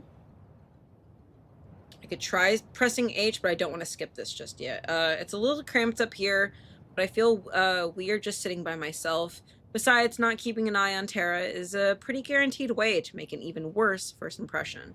If I press H... Yes! What is with that lock? What? We can look at the full cutscene like this, or the full CG, whatever the fuck it's called. Yeah, that lock is busted as all hell. What the fuck? Alright. So, can you do any tricks in this thing? Oh my god, she's cringe. She's fucking cringe. The path to the cabin turns out to be a complicated one. We've been making twists and turns through the trees for a few minutes, but Morgan seems to know exactly where she's going. Not even the dark can stand in her way. You can navigate through all this with just that little lantern? How can you see landmarks? Don't worry, I know these woods better than just about anything. Besides, the moonlight is more than enough for me. I can't help but feel embarrassed as I think about all the times I had to use the flashlight on my phone just to find something I dropped in the car. That's a mood. I definitely wouldn't last out here. Looking over, I can see Tara bouncing her leg, probably about to launch into a torrent of questions from Morgan. After that flubbed introduction, she's clearly a little less gung-ho than usual, but I know that won't stop her. As such, I should probably get my handling of the actual adult stuff out of the way quickly before it gets lost in the noise. Is there anything about the town or the people that we should know? Local customs, things to avoid saying, that sort of thing? Okay, consider it. Let's go. Morgan thinks about it for a moment, silent. There's a curfew at midnight. Also, you're not supposed to go too far into the forest. I ignore both of those rules a lot. I like Morgan. Most of the villagers tend to be sticklers about them, though. Great, so our host is a troublemaker. Yes, that means Tara will be in good company. So, while we're on our way, could you maybe tell us about some of the specific supernatural occurrences you've seen here so far? Here she goes. Morgan sits up at the question. She looks over towards us, and her eyes seem to lose a bit of their constant drowsiness. She's been waiting for this. Well, we have a lot of freak weather events. Strange storms that appear and disappear, or are localized to certain parts of the forest in ways that shouldn't be possible. Okay. Tara nods solemnly, already totally enraptured in what Morgan is saying. Sometimes when I walk in the woods, I can see strange lights here and there. Like tiny little stars inside the forest. I've never been able to get close to them, though. Raise an eyebrow, but don't say anything. We've had countless cases of strange lights before, all of which have ended with a rational explanation. Doesn't seem to damper Tara's spirits, though. I start to drift off. This is more Tara's jurisdiction anyway. I'm starting to get the fatigue. I'm sure that they can just wake me up when we get there. There's also my cat. Your cat? Your cat is a supernatural occurrence? Hell yeah. She can talk, so I'd say so. What? Her words snap me out of my trance. Looking over at her, I expect to see her holding in a laugh or sporting some kind of mischievous grin. But her face is as serious as it has been since we arrived. Your cat can talk? Like, talk the way a human does? Yes, she's very well spoken, in fact. I feel like you should have mentioned that first.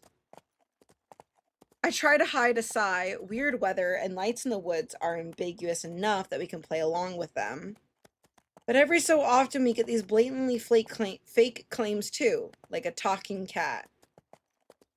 Tara, however, instantly perks up once her words sink in.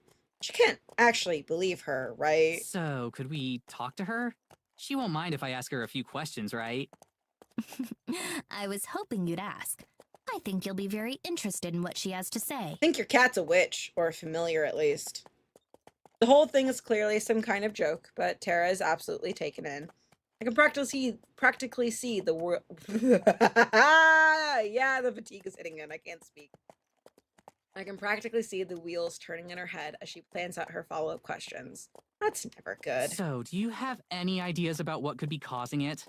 Something in her diet, maybe. Dude, wow, your voice acting's gotten really good, Pudz. It's not that good. Thank you, though. Hi, dude. Welcome in. I don't think so. Have you been feeding her some kind of special Eisenfeld cat food? Can I try some? Think it would affect you. Okay, I think that's enough of that. I love how Tara is just so, like, eager to try cat food. When Tara starts talking about eating cat food, it's time for me to exercise a little diplomacy and move the conversation forward. Crazy or not, I think we should move on. So, what kind of things does she talk to you about? Just about our lives for the most part. I figure you'd be better off hearing it from her rather than me.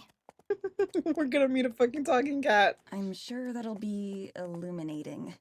It's like, and this is when we found out Madison is insane. I'll say, if there's something that paranormal in the village itself, you must have seen way crazier stuff in these woods. She starts to gesture as she talks, pointing back towards the village and swinging her arms around as she mentions the woods. Well, there's one pretty major thing, but you probably won't believe me. I wouldn't have come out here if I didn't believe you. Anything you have to say, I want to hear. I can't detect a hint of cynicism in her voice. Either she really believed this girl she just met has a talking cat, or she's giving a performance worthy of an Oscar. Are you sure? 110%. Lay it on me. She winks at her and flashes her finger guns back in celebrity mode. Tara's good at recovery with these things, but I've never seen her recover on this level with such speed. As I watch her lean in towards Morgan to make sure she catches her next statement, I realize another possible reason for her passionate response. She's got a crush on her. There's one thing she loves more than hearing strange stories. It's trying to impress a cute girl. I fucking knew it. Now things are starting to fall in place a bit more. Well, one of the main reasons I called you out here is I'm not sure if it has a name, but it's some kind of forest spirit. Spirit? Like a ghost or something? No, something physical. Some sort of massive creature. Like the forest came to life. Okay, this is new. Even the crazier fans didn't get this outlandish. Tara is absolutely eating it up. No matter what her reasoning is, I'm glad she's having a good time. Is there anything else you can tell me about it? Does it speak or anything? Have you managed to interact with it at all? Is it more kaiju-sized or more basketball player-sized? Okay. I've only seen it once, unfortunately, so I don't know too much about it. I've searched for it a number of times since, but without any results. Who knows? Maybe you two will have better luck than I have. That's what you're best at, isn't it? Sure. In terms of talents, I'd say it's certainly up there. Morgan's mouth turns up into a small but seemingly genuine smile. And her expression grows slightly less intimidating. I knew you'd believe me. Nobody else around here does. They talk to your fucking cat? Can't imagine why. I feel a pang of guilt as that thought crosses my mind. As crazy as her story sounds, it can't be possible for possibly be easy feeling rejected into a community this isolated. It can't possibly be easy feeling rejected in a community this isolated. No wonder she was so eager to bring us into the fold. So, how far away would you say we are from the cabin? We should be coming up on it any minute now. I'll help the two of you get situated and then head back. I'll be happy to tell you more about the spirit tomorrow. Okay. Thank God. Oh yeah, great. That's great. I'm exhausted. That much isn't a lie. All I want to do right now is pass out. We pass the last of the houses that I can see, but the sparsely marked path continues on towards the forest. The last traces of civilization are behind us now. By any minute now? What exactly did you mean? I can't keep the biting tone entirely out of my voice. Just ahead. See? Is it? Are we there yet? She points forward into the darkness. I strain my eyes to see anything other than murk. Finally, I spot the faint outline of a small cabin practically swallowed by forest. I started the heater before I left to get you, so it should be warm. Ooh, toasty. That's what I like to hear. You're like Prometheus.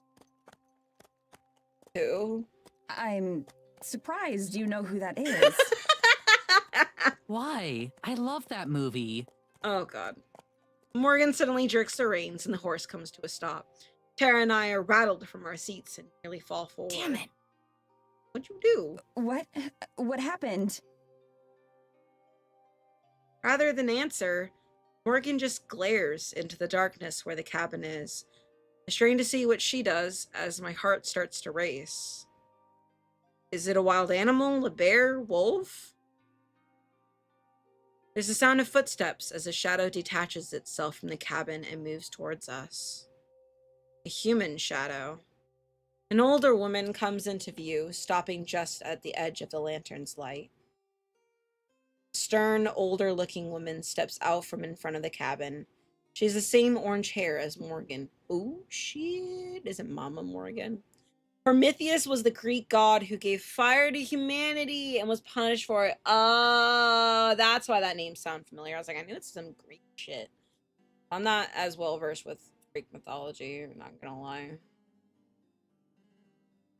She's clearly related to Morgan. Her angular features and steely eyes, barely visible in the dark, make her look like she stepped out of a Baroque painting. Why are you here? Oh, the venom in Morgan's voice. Holy shit. I came to greet our guests.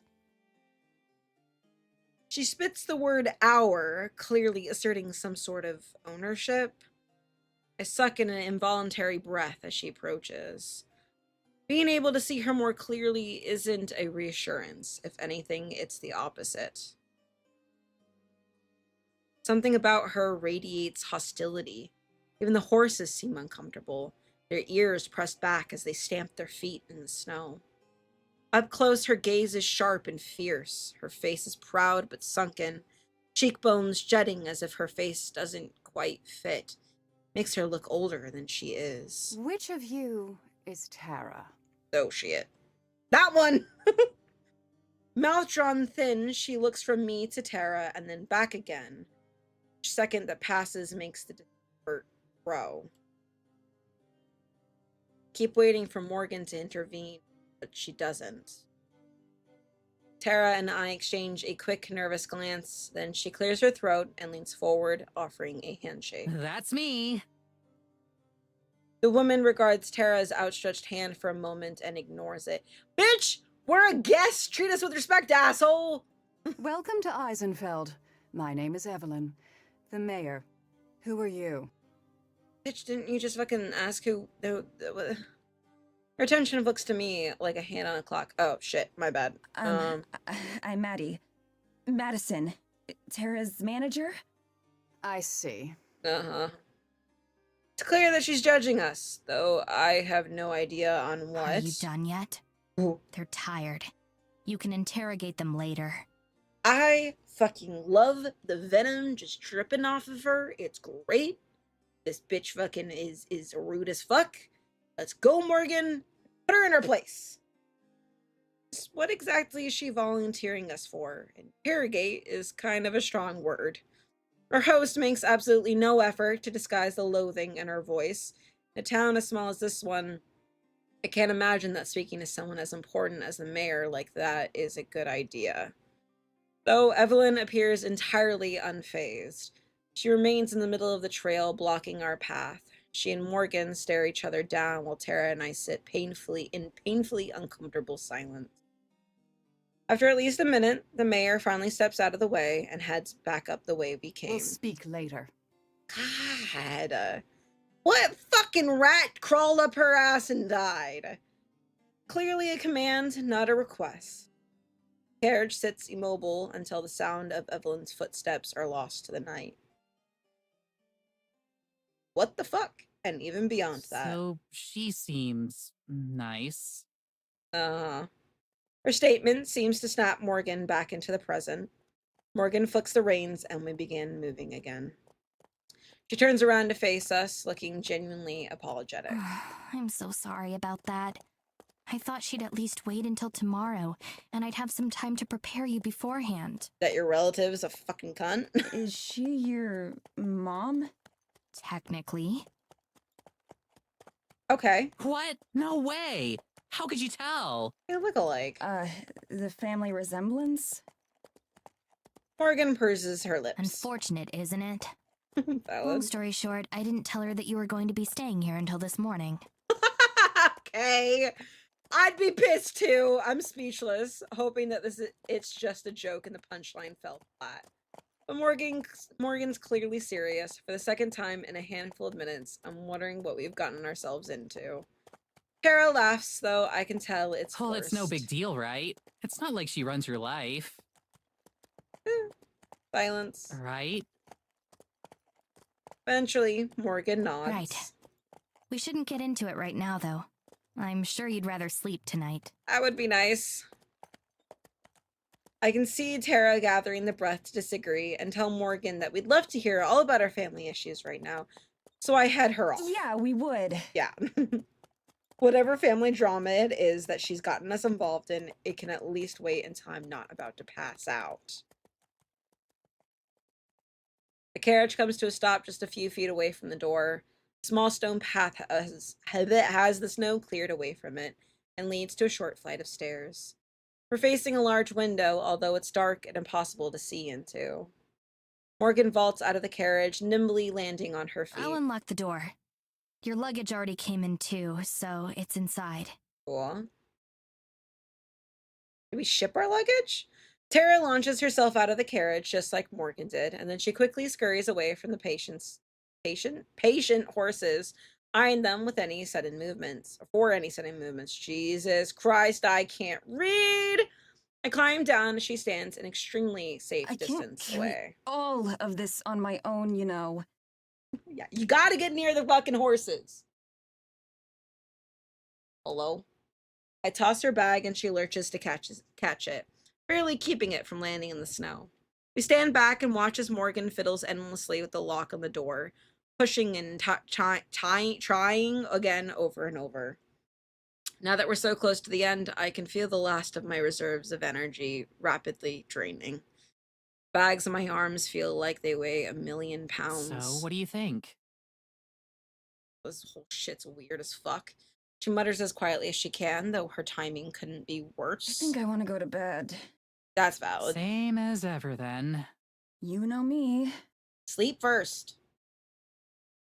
Rubbing my arms, I peer into the forest just beyond the first few lines of trees. Everything fades into an inky blackness, thick and impenetrable. I shiver, not entirely because of the cold.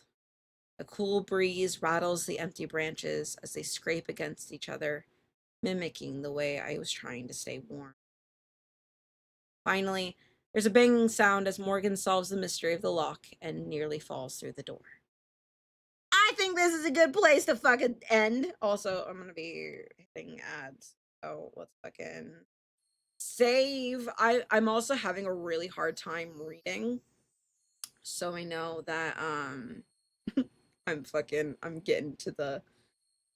getting to the exhaustion point. I streamed twice as long as I was planning. My original plan is this the girl? This is the character that we haven't met yet. She cute as fuck. Reading is hard. This was good though. We progressed a lot of the story and we hung out for a while and that was really fun. I'm like really looking forward to playing these games more.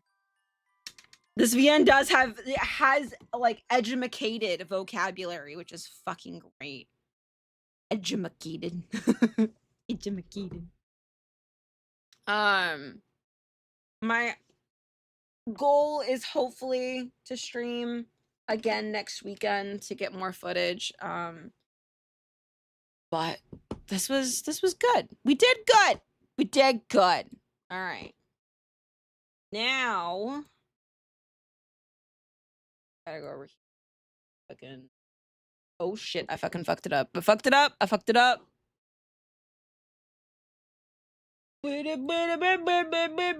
This was fun though. Next stream is Monday, I think, at regular time.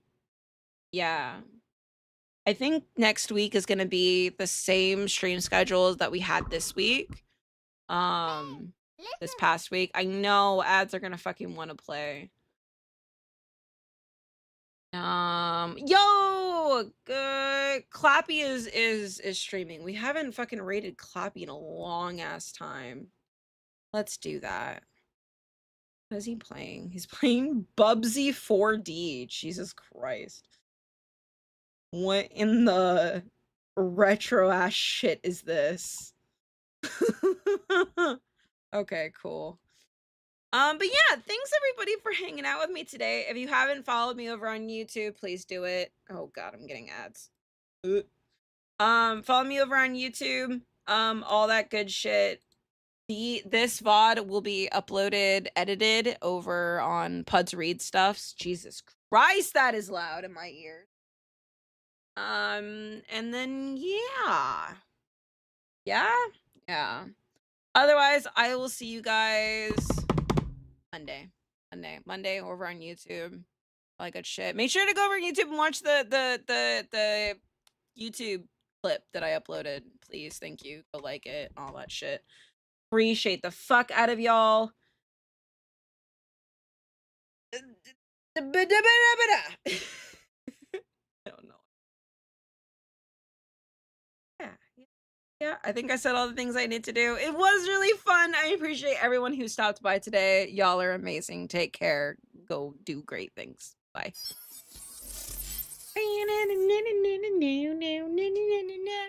Hats are gonna fucking start as we're starting this raid. I'm so sorry.